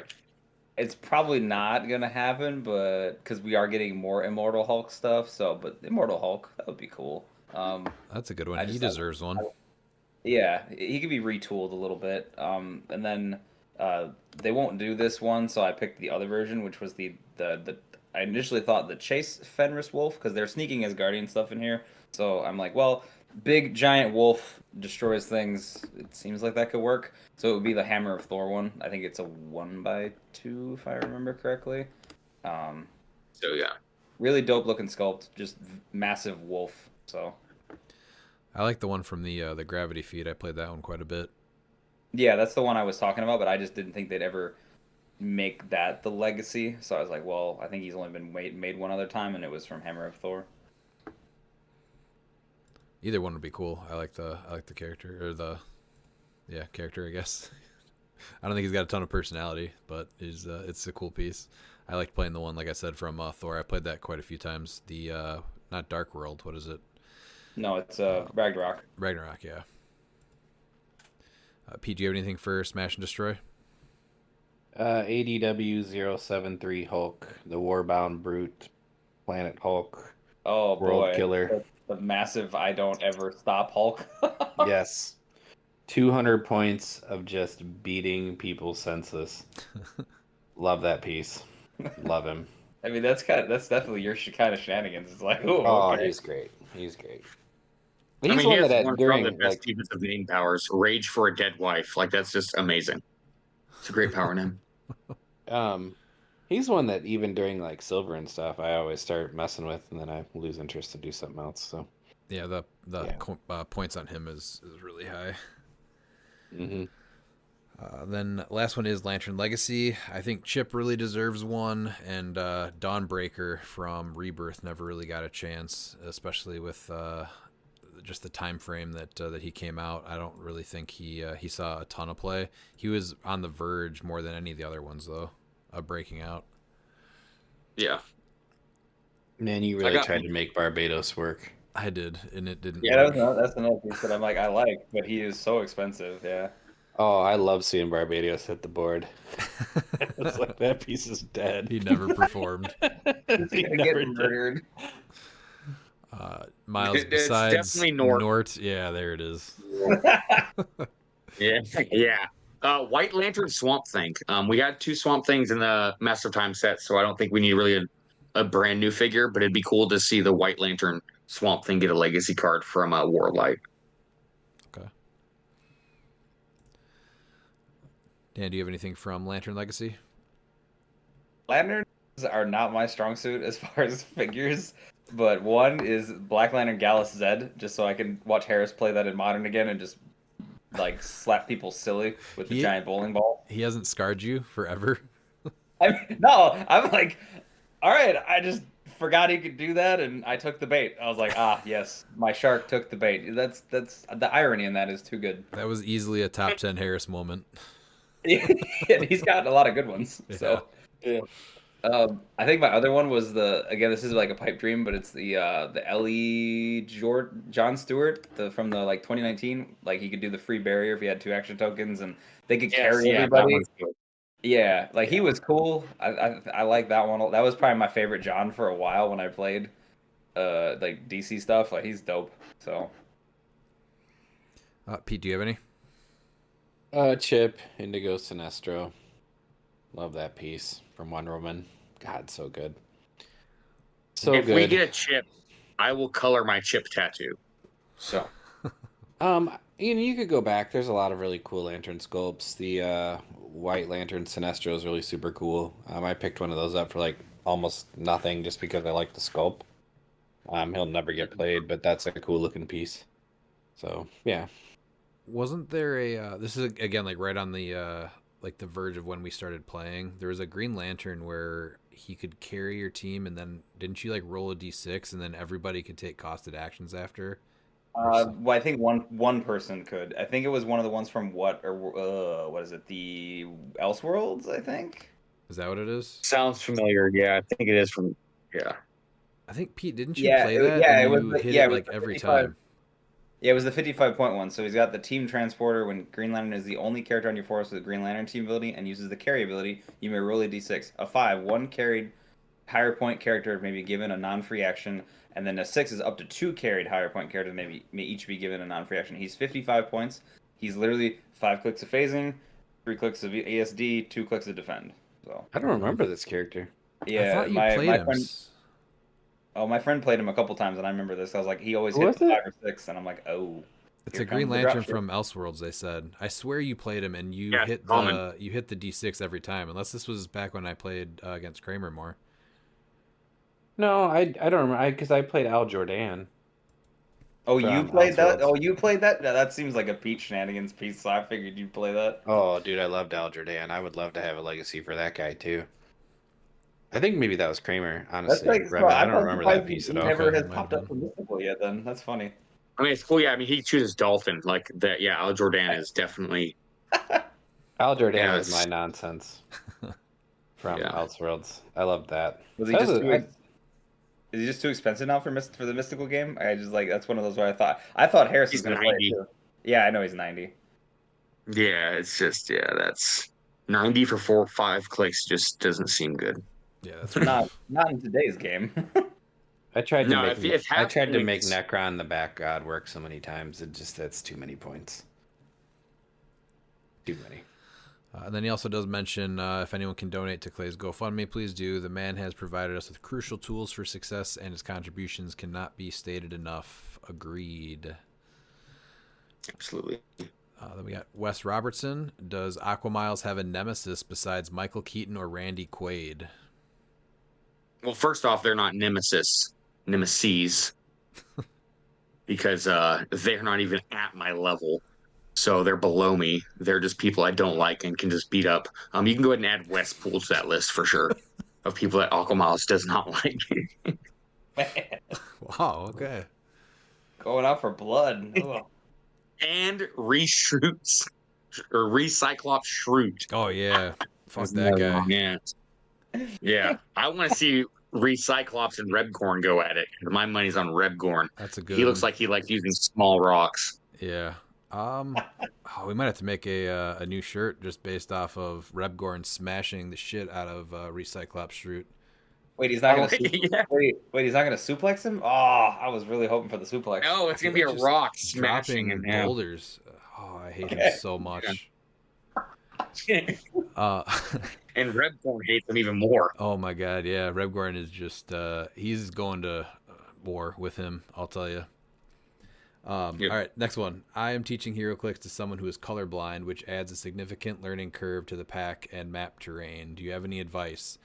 I'm probably not the person to ask because Pete deals with that, and I just ask him if he's serious when he asks me if he's. No, I think the easiest thing is that instead of telling him what the color is, ask him what color he sees, and then tell him what it does.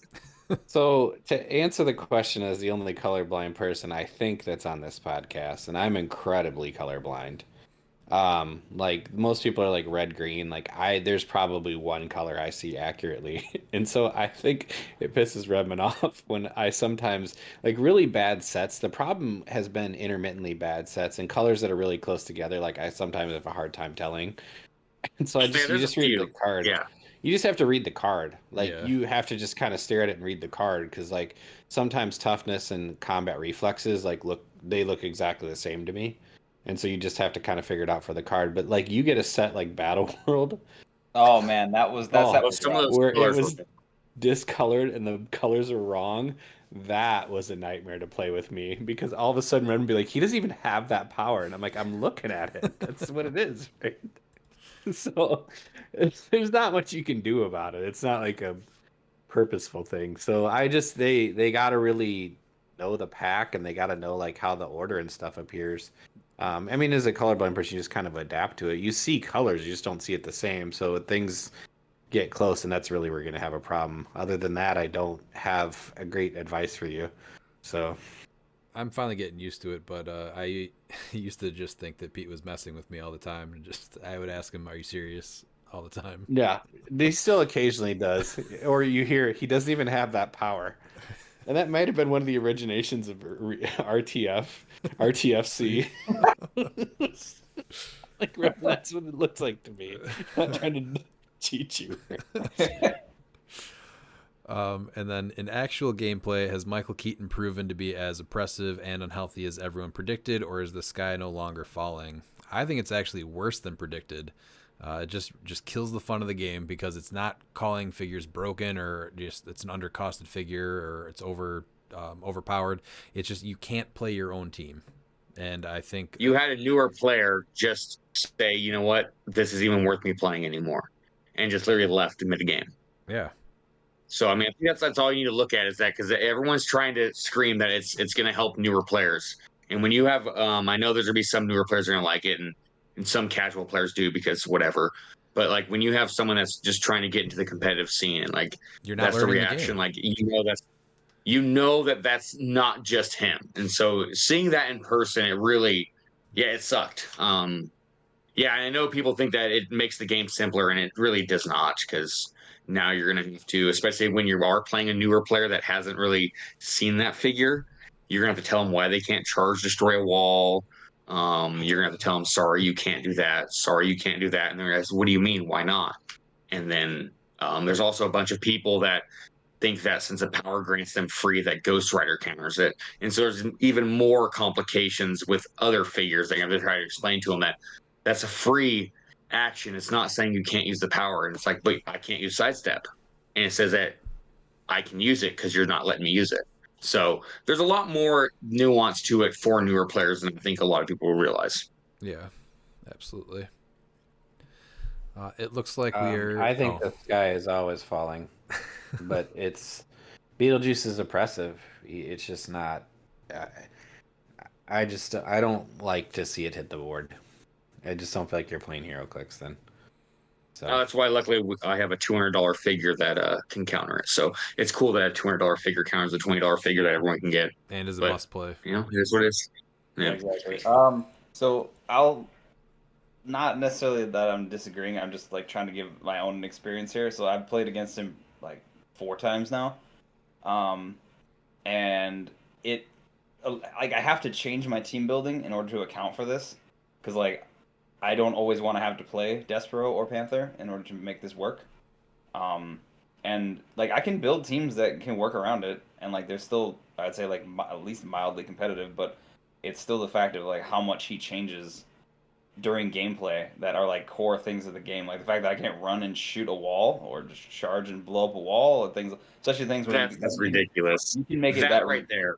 well, yeah, and you can Yeah. make that really oppressive with like, no offense, but the barrel and other stuff, you know? It's like, and like Jefferson and stuff like that, you can make that really oppressive then on top of it. So, um, yes, like you can build around him, but the fact of how much he limits during gameplay, even just from like normal things, not even specifically figures, is for me just rough. Like that's the part I don't like, is like the core parts of the game that should exist, I feel like at all times, like I can blow up this wall, don't really happen. So 4 for 4 people do not like it on this podcast.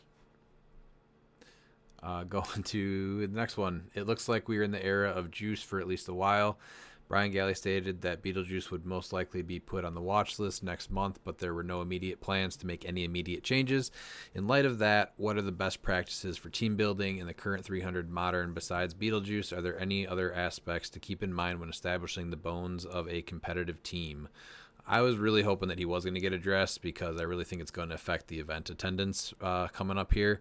But basically, at the moment, you have to just play Chair Panther or Despero, and I hate that because I love theme. So having to choose between the keywords that are on them or unthemed, I feel like just limits your choices, and anything that really stops you from playing what you, at least some things that you want to play, is just not great. So I don't know.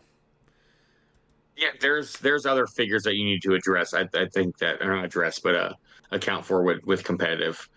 But yeah, I mean, it does suck that you have to play either Despero to stop him from coming off the sideline. If someone's playing a main force, whatever. I mean, that's 100 points of your team. Right. yeah, I think it's a lot easier to handle him on main force. well, and But say you got to deal with build knowing that you could potentially see Kong. I mean, Kong's still everywhere.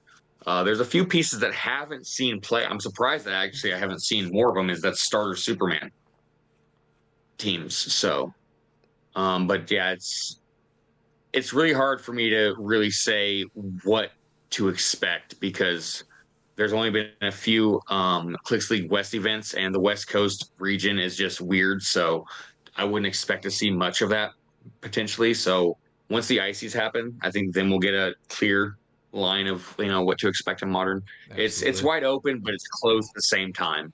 So yeah, I don't really want to. It's hard to build for stuff when you don't know what's going to be played.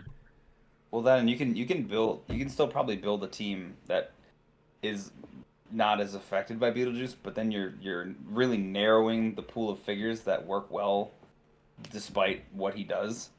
So that to me just limits buildcraft and like team diversity, and that's not fun for me because like I enjoy, like Silver was so much fun to watch the wildness of teams that were out there that did well, and I want to see that in like Modern, and him I feel like that just, it completely just I parses think they out. need to implement a rule into the Heroclix tournaments that when your opponent says parlay, you can't bring out Beetlejuice.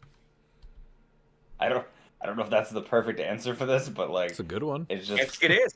That's perfect answer. They can't bring Beetlejuice from the sideline if you say parlay. Solves it. I just don't think I don't think people are going to do that because it is Modern competitive. I just don't think that's No. I'm saying that's why they need to implement it into tournament rules. That Oh. if you say parlay, your opponent can't bring it out. You're implementing the pirate rule of If parlay. both of you, if both of the players agree Yeah. to not bring it out, then you Yeah. can't bring it out. You can't change your mind when it's convenient for you. That Oh, seems reasonable to make it a rule. Yeah, I mean that's actually like that agreement in and of itself is very reasonable. Yeah, that I don't have any problem with. No. All right, are we done with that one? Do so. All right. I would just have Legacy Panther personally. Just that's the price of admission now till they do something with him. Yeah, and I mean, it's like Wakanda's winning $200. events, so It's not even bad. It's just you're forced to play those things, and Yeah, that's not yeah, good. that And sucks. that's the problem. You want the meta and the actual options to be bigger, and when one piece comes in and makes you play things, it's terrible for the game. All right, ending it there. McConnell Lamar, to Mephisto or not to Mephisto? That is the question. I would like to update everyone that McConnell has finally gotten a Mephisto. He's on the way. He got multi-tagged on a post on, I think it was Monday, and even Illuminati was jumping in telling people to back off Mephisto so McConnell could get it. So he is on the way. Congratulations, McConnell. I just want to point out that we are a full-service podcast, but congratulations, McConnell. How great was the Penguin show on Max? Thoroughly enjoyed it. So that's on our list. We have not gotten to it yet, but I've only heard good things. Have you guys checked it out yet? It's really good. No, I couldn't get into the movie with what's his name as Batman, so I just Really? I it thought just it was hasn't even been on my surprisingly radar. Yeah, I don't like the actor. That's just I tried watching the movie, I was like 20 minutes into it, and it just wasn't my thing. So Like the maybe I sparkly can try it diamond again. skin was rough. Robert Pattinson is just a horrendous actor. I don't like him. I thought he did fine. I don't think I've watched anything else that he's ever been in, but He was a little edgy, but it was fine. how does Khonshu work against John Constantine's of the world, and how does Legacy Black Panther work against Khonshu's of the world? Of the Khonshu's. I think we covered both those in the rulings, right? Yep. Okay. Yeah, we did. Yes. So you have your official answers there. And then last one is Brian Galley recently joined the Alpha Strike show to answer some new player rules related questions. Who else from WizKids would you like to see do this, and to discuss what? I'd honestly like to see more of this. So even if Brian Galley was able to answer questions like once a month live on a YouTube show or something like that, I think that would just be awesome. That would be a huge help to the game. Just questions like even the country stuff that we were just talking about. But other people from WizKids, I think maybe Ryan Opal, just to talk about how to get your local stores running more events, and just how all of that works and breaks down. I think that would be a good idea. Dova as well, because Dova ran a great tournament at Worlds. I know her first one was a Gen Con. I think that they finally let her run. But yeah, she was able to get that. Besides the fiasco, that was out of her control. Right. But yeah, it'd be nice because I think when you see like how much passion, like how much she loves like running these events and everything, I think that would help and encourage more people to go to these bigger events, because like her and Ryan and Brian Galley and the whole entire team, they do try, despite what the people that don't ever go to the events say on Facebook. That's a good They do try.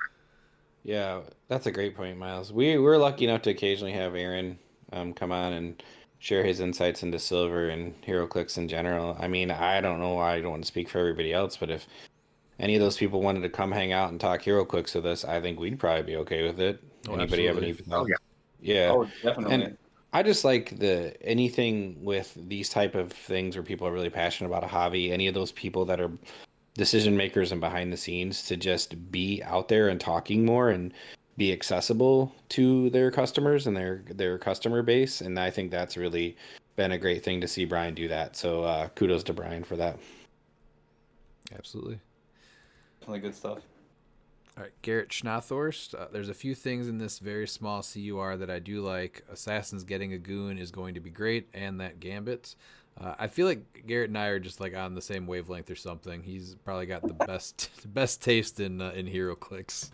I feel like Garrett Schnathorst and you have never been seen in the same room at the same time, so I don't think that's actually a person. Sometimes I wonder if I just forget writing some of this stuff, but I have talked to him, so I do know that he exists. Well, I haven't seen you talk to him. So. I was like, are you sure that's not just a fever dream of you talking to yourself? It's possible. Yeah, he's like his Tyler Durden. I guess some of the stuff might as well just congrats on Redmond being the team's champion from 2023. So it's clear him and Garrett are the same person, because that didn't even sound like a real name. I've been doing a rewatch of Stargate SG-1 recently, and I keep thinking about how cool it would be to get an Iconics but have an actual 3D Stargate terrain piece in it. Is there anything that not necessarily comics related that you'd love to see as an interactive 3D terrain object or equipment? Miles? that Stargate is an amazing idea. Like, let's be honest here. Like, I don't know if you guys are familiar with Stargate or Stargate SG-1, but that's amazing. You just get full map with it. It's completely broken. It 100% makes sense why he wants magic. Stuff that isn't necessarily comics related. There's a lot of things. I know everyone tries to say Godzilla, but that's just the easy answer. So we have Kong. Give me Gamera.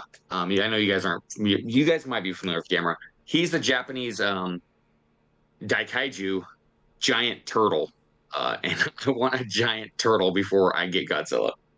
So Gamera is my number one answer. And the 3D terrain and object, I'm going to have him as an object, just being a turtle. He's going to be like, I guess, Dragon Ball Z. So then you can have the turtle that he rides or the Nimbus Cloud, stuff like that could be sweet. Okay. That's not what I thought you were gonna say. What was it? Did you think I was going to say? I don't know. I just had like a Planet of the Apes moment. Like I just had a Charlton Heston pop into my head with a giant Hey, blown that up was up Statue of there for Liberty. sure. Yeah. Yeah. God damn you! You blew it up. That would That's be mine. yeah. A blown up Yeah. Statue of Liberty. From Planet of Pete the got Apes. the Pete on this one. Yeah, I can't believe I missed that. I could not think of anything for this right now, actually. This one would be worth, I think, bringing back up next week, for me at least. Dan? Dan, do you have anything? Like, I guess like equipment. I'd love some like Dark Souls related stuff. I mean, like what is it? The Moonlight Sword. That would be pretty dope. But Ooh, Moonlight Greatsword. I like yeah, that. see there we Yeah, go.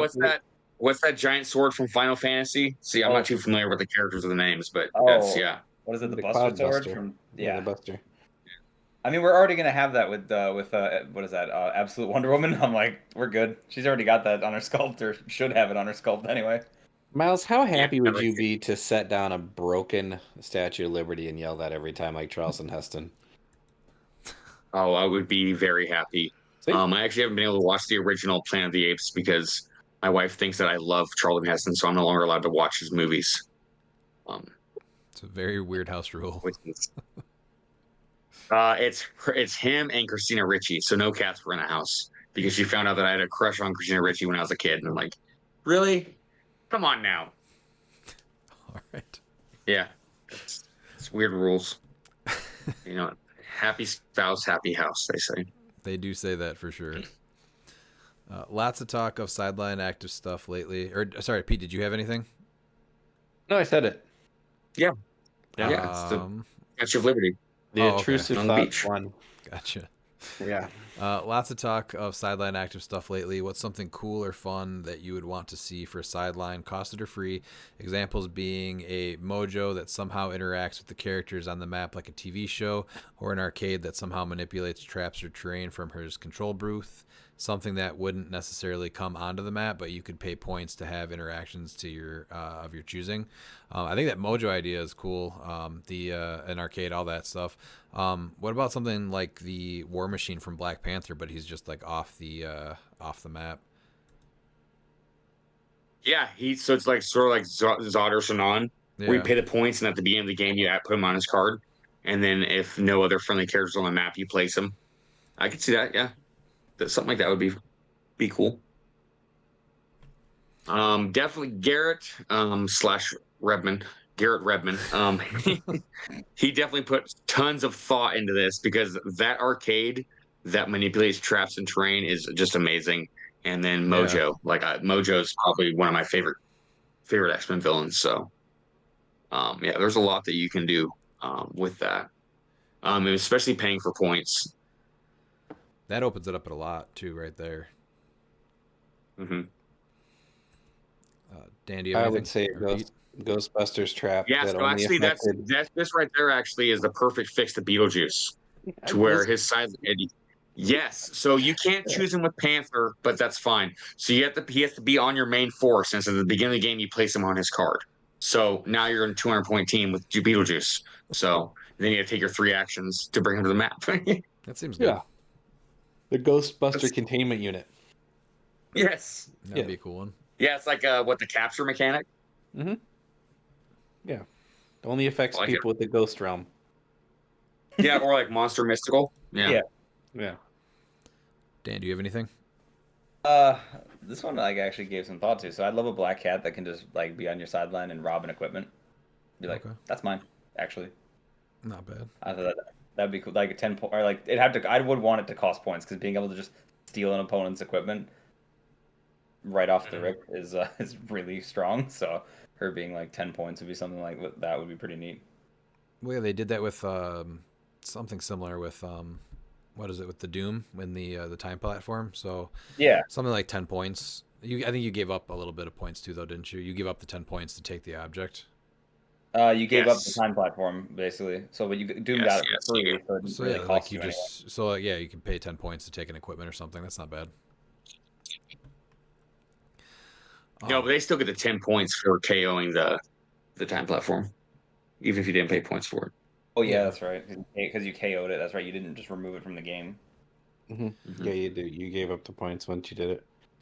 To the point about game tables, the dream is to have one that's like how Tony Stark builds suits in the MCU. Everything is just interactive in 3D. As a huge Final Fantasy Tactics and Fire Emblem fan, I would love to see a digital version of cliX for the gaming screen. I think that would be pretty cool, but I like the physical aspect of it. I like Dan's idea where everything else is digital, but you still have the physical piece. Yeah, it's like an overlay basically. Yeah. You just kind of overlay it on the physical map itself. After we talked about that, I'm seeing ads for something similar to that on my my Facebook ads though now. So it Yeah, actually that's kind nice. of exists. I keep getting ads for hot local singles. Well, Oh, I don't know what to tell you about that one there, Pete. That's weird. Single Also- grandmas. also give me those Doctor Doom X-Men and the Gala Doom may lead them, which is awesome idea right there too. Justice for Magic, stay well. Then leads us to Illuminati. Do you think we will have an announcement for Heroclix for Huntington soon? I think we're probably due, aren't we? Yeah. But maybe just Yeah, I with think it all was the end of Well, January. It was the end of January, early February last year, I believe. I think so. So we're not quite there yet, but we're getting there. There should be something I would think relatively soon. The only thing I can think of that might push it back is that I think Howard did mention that it was going to be at a hotel or something this next year, since that store is not there anymore. So that could always take a little bit more time too if it's not as fast. Yeah. And then where do you think it's going to be? Maybe on a city with an easy airport to fly into. I would love it if it was somewhere else. You know who has an easy airport to fly into? Milwaukee, Wisconsin. I like to say Medford because it's a really small airport, so it's real hard to get lost. So, you know, I don't think it's Milwaukee, heading to Medford. Wisconsin has a nice, easy airport to fly in and out of. It does. Yeah, Mitchell's Plenty like, of space. Mitchell's a And breeze. then, Lou, you can come out here and we can tour all the drunkest counties of Wisconsin. We hope you survive the experience. Samuel Phoenix, the quest to make Super Adaptoid begins. What characters are the best to replicate for the Adaptoid via Monica? Did you know? I didn't understand this one. It's the collector's trove. So there's the Adaptoid figure, right? Right. So and then what is it? So they can stack up, right? It sounds like they can stack up characters on that yeah, card. but only with her. Yeah, but it's only for a generated Adaptoid. But like, it's tough. Like the best figures because like it's Yeah. hard to do that because your opponent you have to have an opposing character in the KO area. So it's real hard. Like I see what you're doing. I do like it, but it's so hard because you have to KO those figures to get those clicks. So it's hard for me to say who the best figure is. I guess what you place. I got to read the Adaptoid. Do they get to use the powers and abilities or just standard powers? Standard powers I guess displayed. Kong. Yeah, Standard just power. give him Kong.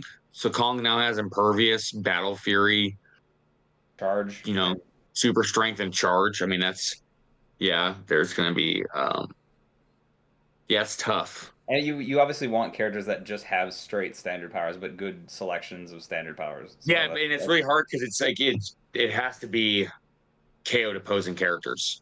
Yeah. So This is a mechanic that I'm going to try to make work and never have work correctly. I'm going to give up I so think many it could points work trying in to pull Pulp. this off. Yeah, I think there's something in Pulp.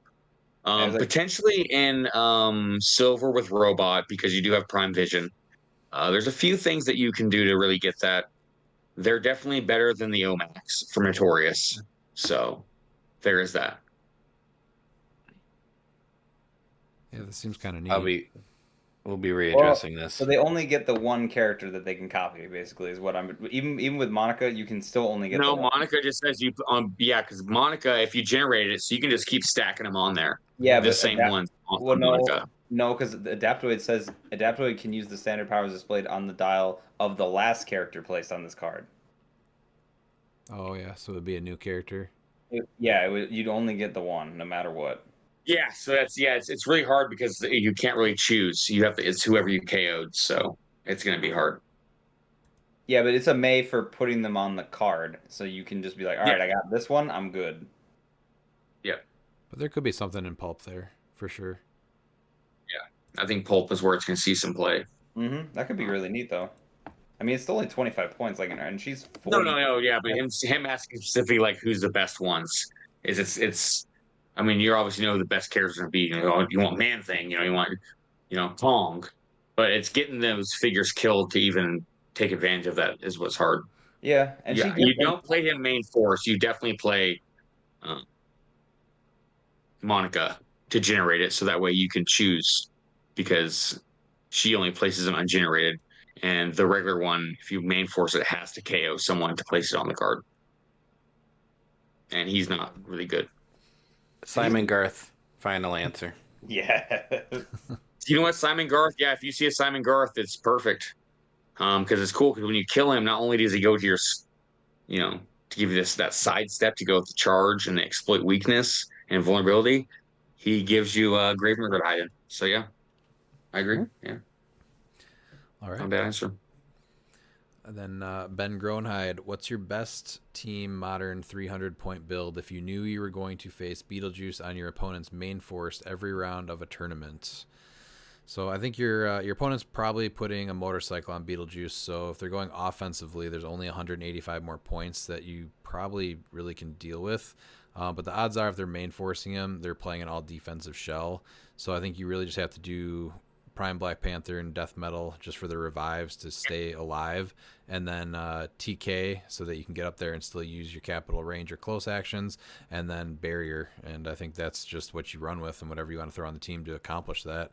You just have to basically take a little bit of damage since they're not going to be doing much, and still protect yourself in between turns.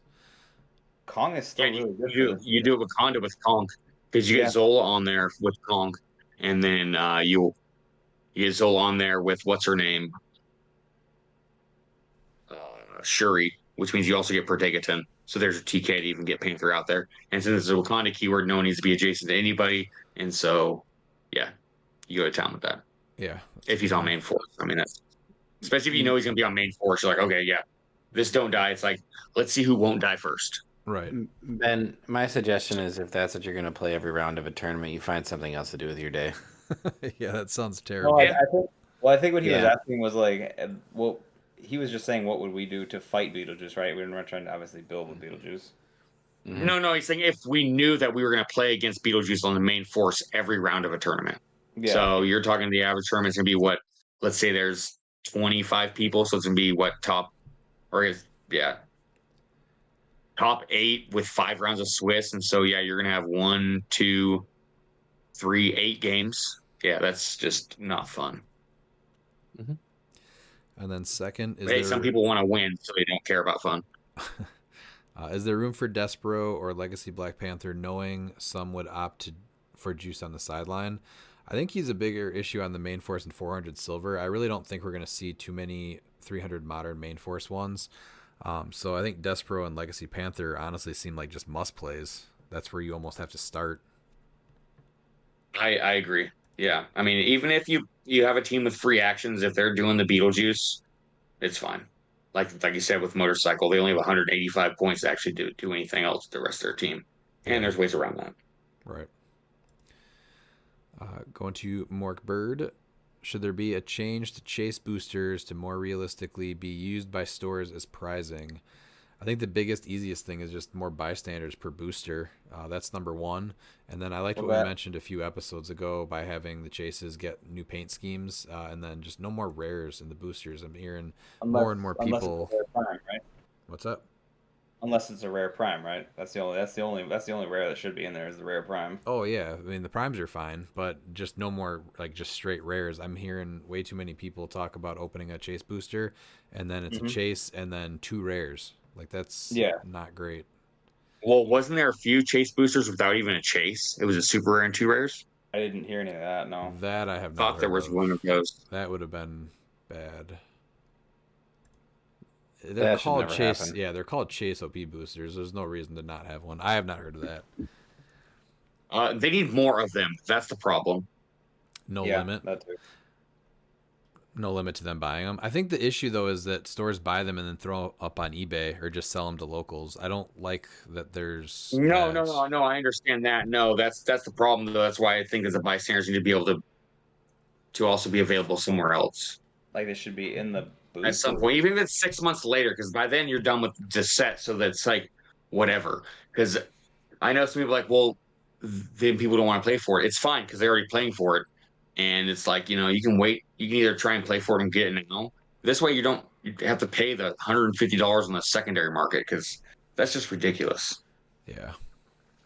For a Pog, it's just not even good. It's just hard to get. So you have people paying $90 for these subpar Pogs just because they're trying to, be a collector. I agree. Do you guys have anything to add to that, Dan or Pete? No, just put the pogs in the boosters. I feel like just have them also be in the main. Everything that's in the set should be available in the main like booster brick. So I think just having them in there too, even if they're not like, say you get like 2 per brick, even that's something, right? I'm not sure the metric that would work the best here, but anything that's contained within the set list should be in your main boosters. All right. Top 3 must-have iconics that are currently released and why. I think Kong is number 1, and it might just be recency bias, but Eye of the Beholder I think was honestly a ton of fun. Really cool piece, and then at the very least, probably Beetlejuice still has to make the list so that you can try to ask your opponent to not play one or not. I was gonna say, man, that's tough because I was gonna say the plants are still, or that the roses are red and the Roses are red, Kong, and Up and Away Superman for the phone booth. Oh, that and Butterfly, honestly. Butterfly. Butterfly Mern. Like, man, that one Iconics is getting you 2 of the most used figures. Yeah, so 6 months. Yeah, must Project have Butterfly, Roses are red, and Kong, I think, are the top 3. Yeah, must have. I'd agree with that. I like. I have the Beholder is just a lot of fun. I guess it depends on if your must-have is to compete, or are they just going to be, if you are limited on what you can buy, what's going to be the most enjoyable, and what do you get your games with? Pete, what about you? Top 3 must-have iconics.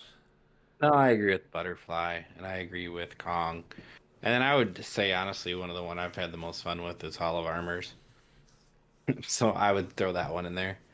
That one's not like top competitive or anything, but that would be one I would definitely say if you're a Avengers fan, that's one you should definitely have. Yeah. Do you think WWE airing on Netflix will help bring more fans to wrestling thanks to accessibility? I know it got me to be able to watch weekly again. I forget how long it is until SmackDown joins Raw on it, but I think it's over a year. Yeah, from that contract. I don't think so. I don't think wrestling really needs more fans because they even said there's more fans watching wrestling now than ever before. That's why there's so many independent shows we have so many independent wrestlers that couldn't really make a living that are actually able to make a living. Like there's more wrestling fans now than ever before.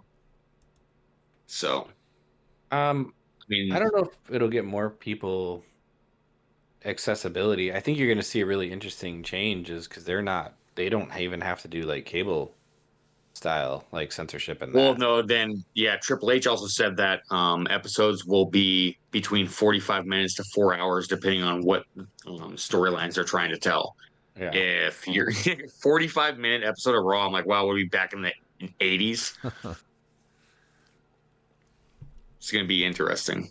It's going to be an interesting time. I mean, Yeah. wrestling or sports entertainment's gone through a lot of transitions, and this is just the latest one, so we'll see. On to William Day Roker. Been deep diving data into the competitive scene this year. I'm not done, but how does the data so far make you feel? Are we in a good spot or a bad one? He has the stats on here. Players who go first: 300 modern, 61.3% win with 390 games documented in that one, and then 400 silver is 57% wins and 1,730 games into that one. And then the other one is a theme team plays an unthemed team. In 300 modern, 58.1% wins out of 98 games. And then 400 silver, it's 59.2% wins out of 409 games. So I really want to see this at the beginning of April when there's been a ton of 300 modern events play. I was gonna say, yeah. Yeah, I think that'll change quite a bit. But just with the delays of the sets after rotation specifically, and just the lack of 300 modern events, I don't even know if this is like a good spot or a bad spot. But I'm leaning more towards pre-Worlds was better than where we're at right now. Yeah, the modern numbers are skewed because if you actually look at it, there's only been a few events because there was Red, White, and cliX, and then the cliX League West. There's been 2 events for a few stores, so only 10 games per person average, and a lot of those players are like the top known players haven't really been playing it because it was silver season. So a lot of them outside of Red, White, and cliX, like they have like maybe 8 games played. And so, yeah, it's not modern, definitely needs more numbers. And I love the fact that the ELO now has it to where how many games each player played so that you can, you're like, oh, of course our numbers are high because they only played 3 games. They only went to 1 event this year, So, yeah, it was a great addition. Yeah, I did like that a lot. I think the thing too is it'll help balance the numbers out a little now because I think that 300 modern giving you 61, a little bit over 61% chance of, or like percentage of win over loss is a little skewed just because there's only like 400 games. So I actually think that that's going to potentially be higher because, especially with Chair Panther, going first means that you can shut off your opponent's butterfly swaps and Chthon. So yeah, but I think that'll still change. I mean, but that's how the meta shifts, right? Like you get stuff like that. Yeah. And the meta shifts, so people might go to different stuff, right? They might not go to Chthon, then you might just see like an uptick in.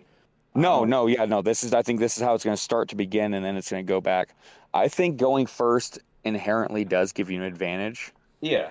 I mean, and the numbers, it's pretty close. I mean, 60-40 is pretty close. No, I know, but I think I like 57. I'd say I like 57, 53 a little better. It feels like 60-40 is starting to lean where you're like, okay, well, you just get a little further and you have a really good chance of winning. So. Oh yeah. Yeah, I'm looking forward to it. I think after Adepticon is when we'll see it. Yeah, I like the bigger Rock sample size too. That's the biggest thing. Yeah. Pete, did you want to add anything? I think it's interesting. I don't know what we're drawing out of this. I think we kind of all inherently knew that most Heroclix players build to go first and don't have a plan if they're going second. And the numbers bear out that you're going to be more successful if you're first player. Unless you're Miles. Yeah. I would rather I'm pick 4-0. Yeah, I do too. I build my team to go second. So actually, that's a good question. So when it says players who go first, does that mean you just won initiative, or does that mean that you actually were first player? I think that means you're first player. So HC units now has the option when you're entering the scores, it's who first player was. So that's where you're going to get that. So that means that they went first. They didn't pick map or whether they won initiative or not, or they just went first. Okay. So I will wholeheartedly admit that picking map and knowing how to play going second is very much a skill set. Like that's something that I struggle with because I'm not. It's easier to build going second because it's easier to plan your placements on the map than instead of trying to figure out placements on other maps because you don't know what you're going to be going against.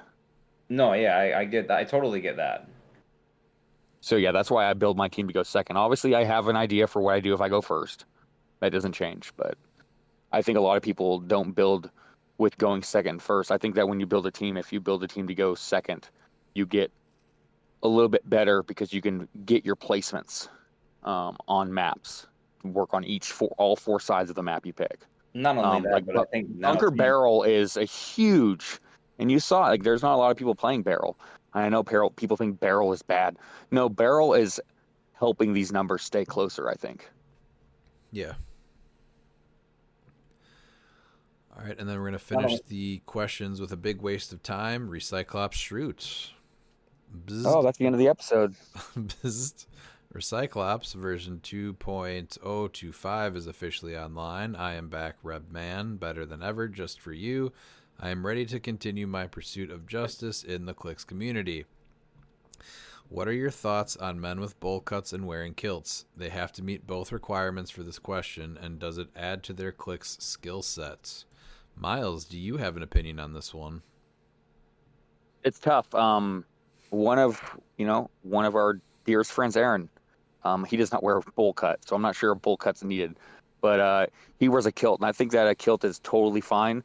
And usually, people that deserve to wear it are really good players. Some people just like to wear it. I guess it's a trend. I don't think it really helps with the skill set. I think it just helps with an ego when you have a bowl cut involved. All right. So bowl cut and wearing a kilt is ego related. Yes, like the planet. All right. How do you deal with players that talk a lot of smack and then make excuses when they get smashed? I would set my targeting system to destroy mode in this situation. Well, usually Bookwood talks a lot of smack and then he gets smashed and then he blames his dice. So I just make sure to let him know that it's not his dice and he just sucks. So I would go there. Yeah, no, yeah, I whenever I hear about somebody, I just let them know, and I try to explain to them why they're wrong, and then I proceed to smash them. Chair Panther and Despero are the new Scott Porters for this rotation due to Keaton. They need to be ran in a competitive setting. Is this good or a bad thing for the game, and do you foresee more pieces like them coming out in future sets? They aren't the bad thing. They are help mitigating the bad thing. Same thing why Butterfly, everyone said was the problem in Silver, and it's like, no, Butterfly mitigated the problems in Silver. Having required figures is never a good thing for any competitive game. Correct. You're not gonna see the numbers that Scott Porter was during his time. Absolutely It's not 95% of builds. yeah. I'm pretty sure. There's no way. Yeah, no. I mean, Chair Panther. Even without Michael Keaton, Chair Panther's useful just because the sidelines become more important and you get a lot of other useful powers with it for 30 points. It's just a great 30-point piece, but that's not like nothing compared to the Porters. I mean, And my the God. sidelines have been important for quite a while, so like anything that interacts with the sideline is going to be powerful. So like, yeah, they're both like good in their own right, and would be even without him. So. And then we need an iconic set of Arnold cliques. He has plenty of great characters to go around and make 3 or 4 sets. Discuss your top 3 favorite Arnold characters and their powers if they were made into cliques. I'll just go with my top 3 Arnolds, and that's Terminator, Predator, and then the kindergarten cop one. I think, what was his name? Kimball? Yes. Yes. You have Kimball. You also have Alan Dutch Schaefer. That's his Predator character. Okay. And then you have the T-800 as his Terminator character for sure. This is tough. So top 3 characters. One of them is actually from a comic book and a book series. That's Robert E. Howard's Conan. It is 100% got to be made. We need Thulsa Doom with him. We're gonna have John Matrix from Commando, and the third one's a little tough, but I'm gonna have to go. Kimball. No, we're gonna go with Jericho Kane from End of Days. Give him a mythical keyword. Okay. He fought the devil. So. All right, Dan, you got anything? Mine more aligned with yours, just because unfortunately, I at this current moment, my knowledge of movies Arnold's been in are a little lacking, to be honest.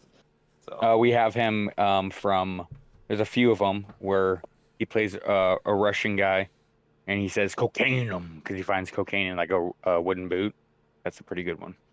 Red Heat with Jim Belushi. Now, Dan, Kindergarten Cop was 1990. When were you born? I refuse to answer that question because you're just trying. He was born in 1992. We figured it out that he's a few months older than Cartoon Network. It's not like you have to figure it out. It's really not that complicated. Yeah. Okay, I just wanted to see. I was gonna ask if you were in kindergarten, but obviously not. No, I was still a twinkle in my daddy's left eye at that point. You did not originate from his eye, Dan. We can go over this another time. Pete, what do you got? So we can say goodbye to this terrible person. Miles took my Conan, which I knew he was going to take my Conan. That was the first thing that popped in my head. So say Kimball. I'm gonna say Miles could probably at least guess one of these. Based on So I was going to actually answer for Dan. So go ahead and say your three because I have the three that describe Dan. There's three characters of Arnold that describe Dan. I'm going Julius from Twins. Yes. With Vincent on the base with him, where he pops off the base, the Danny DeVito character. I'm also going Harry Tasker from True Lies. Love that movie. Yeah, Great that's a movie. good one.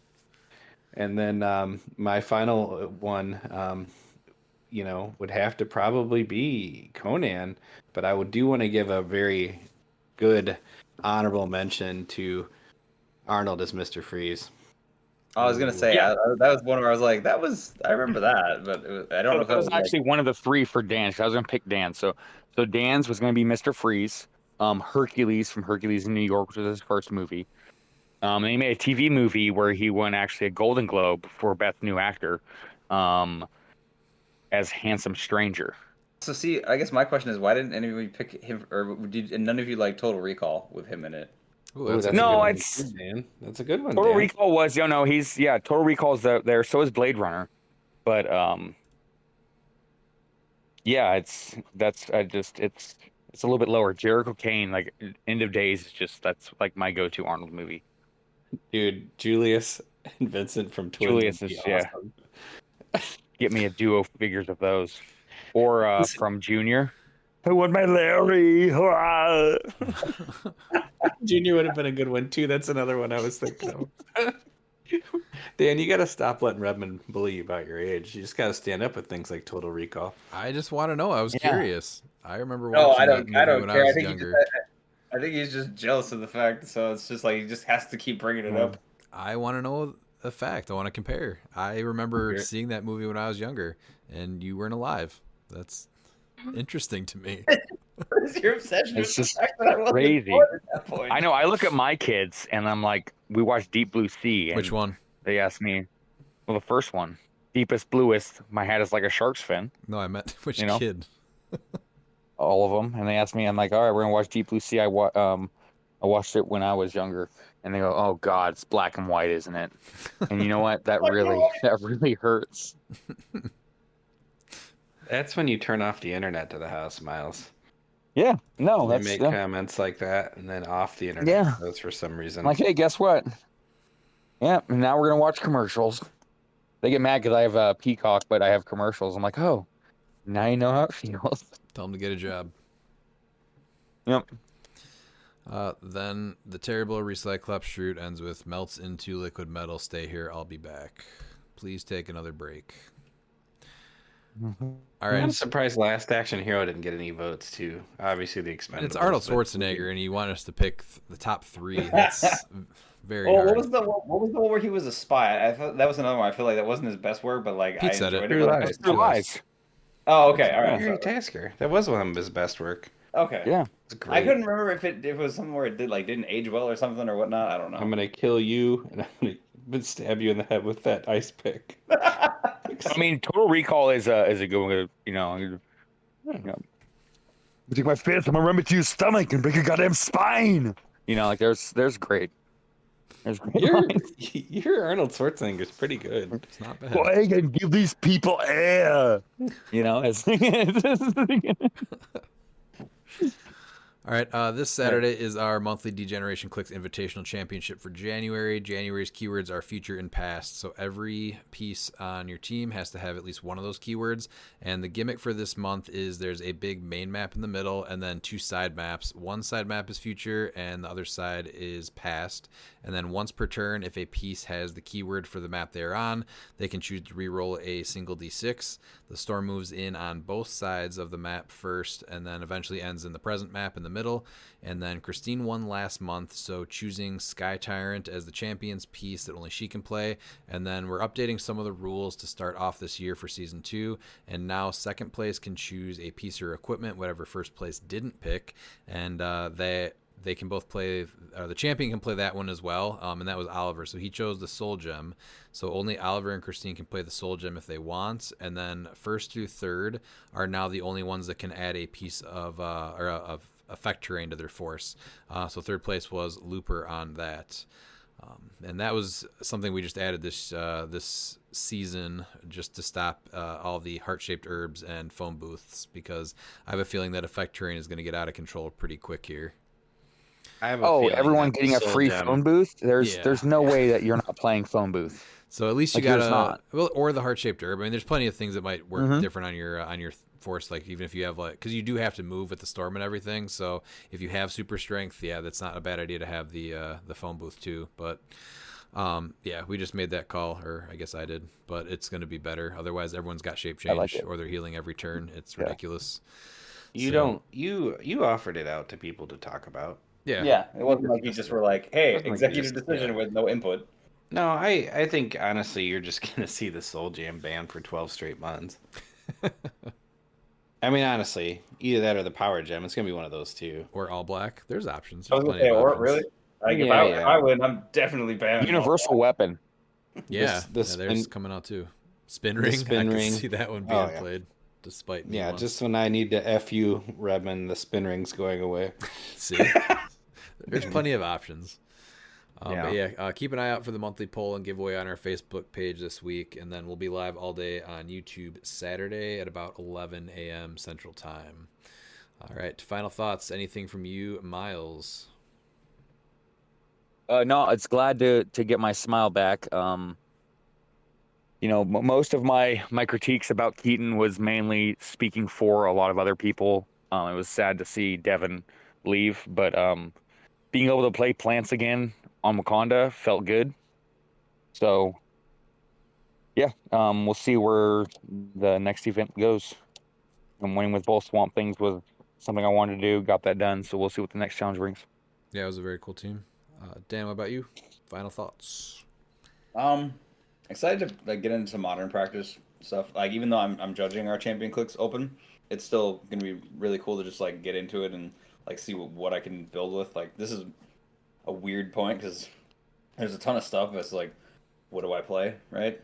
Mm-hmm. Because I feel like what I played in at the Red, White, and Clicks, I want to play something a little different than that now, or just there's so much more stuff that's come out now that I want to try. So Pete, anything from you? Looking forward to the monthly. All right. Same here. I will. And yeah, definitely just starting to build teams again for Modern is getting exciting. Getting closer to the event season. So, all right. Thanks for listening and see you next time. And if you're not down with that, we got 2 words for ya! Click it!